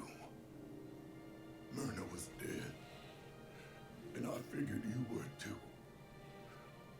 All I had was guilt and regret, and the weight of it was too much. But Marlene gave me the strength to carry on. Yep. She nearly died that day.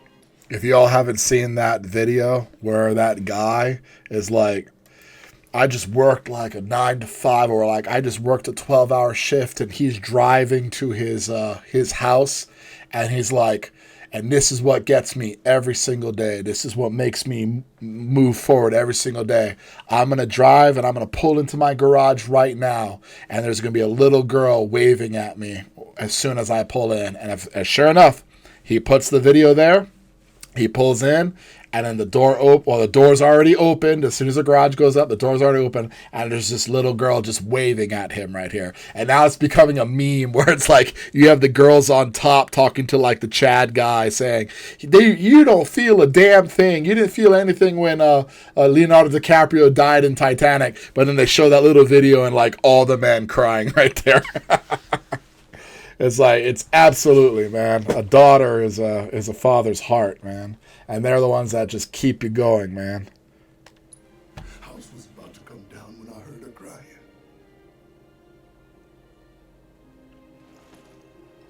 And ever since, she's been my reason to get up in the morning.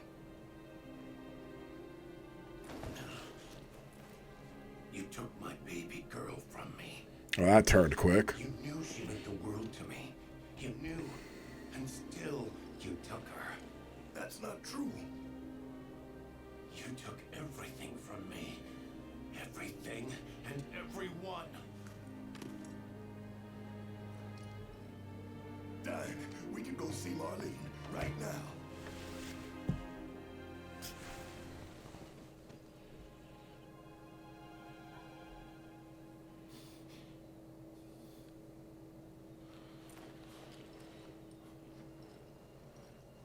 Look at me, Barrett. You think I want Marlene to see what her father's become? Stop. This guy's all over the place. With all this goddamn blood on my hands, How could I ever hold my daughter again? That's a real thing, though. Not just the daughter, everything. Washing the blood from your hands, the demons from your soul.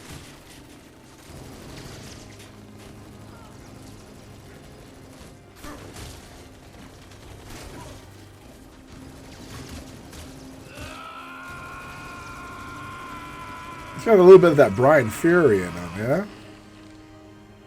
For those who like Tekken.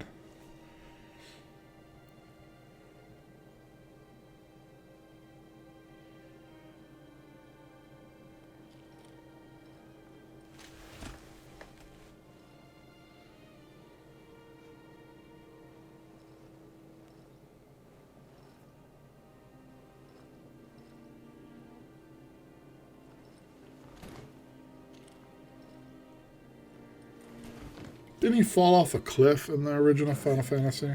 Not that everything needs to remain the same. This is probably much deeper. You carry that guilt, that weight. Dying.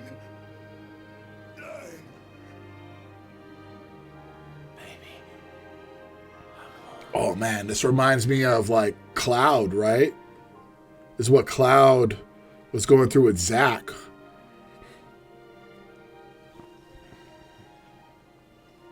Zack like falls from the Shinra soldiers who were shooting at him, and he gives Cloud the Buster Sword and is like, well, you're going to be my sword, you're going to be my lineage.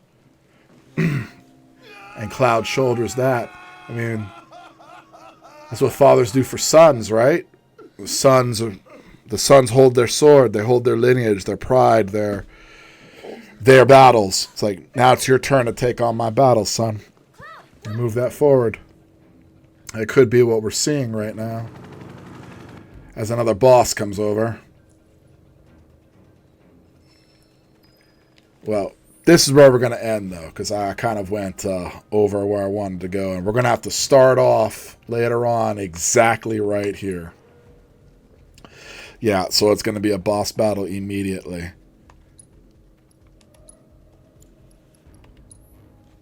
All right, so thank you for everyone who turned in. That was actually a pretty interesting 2 hours right there. I was not thinking that I was going to use utilitarianism. It was just on my mind when I started this video. And then, man, the twists and turns that this took, like emotionally too. Like, I didn't expect to talk about one of my best friends who is legitimately in prison right now. But that's what I promised you folks, and that's what I promised my grandchildren who are listening as well. I will go where my mind takes me, and if you can learn anything from my life, then it'd be beneficial, and learn anything from the various philosophical approaches and the classics that I dedicate myself to, that I do believe nurture the soul. That's why I do this for a living. Yeah, I hope you got something out of it, you know? So, like always, take some time with the classics because they'll awaken that hidden dragon within all of you, and I will see you next time.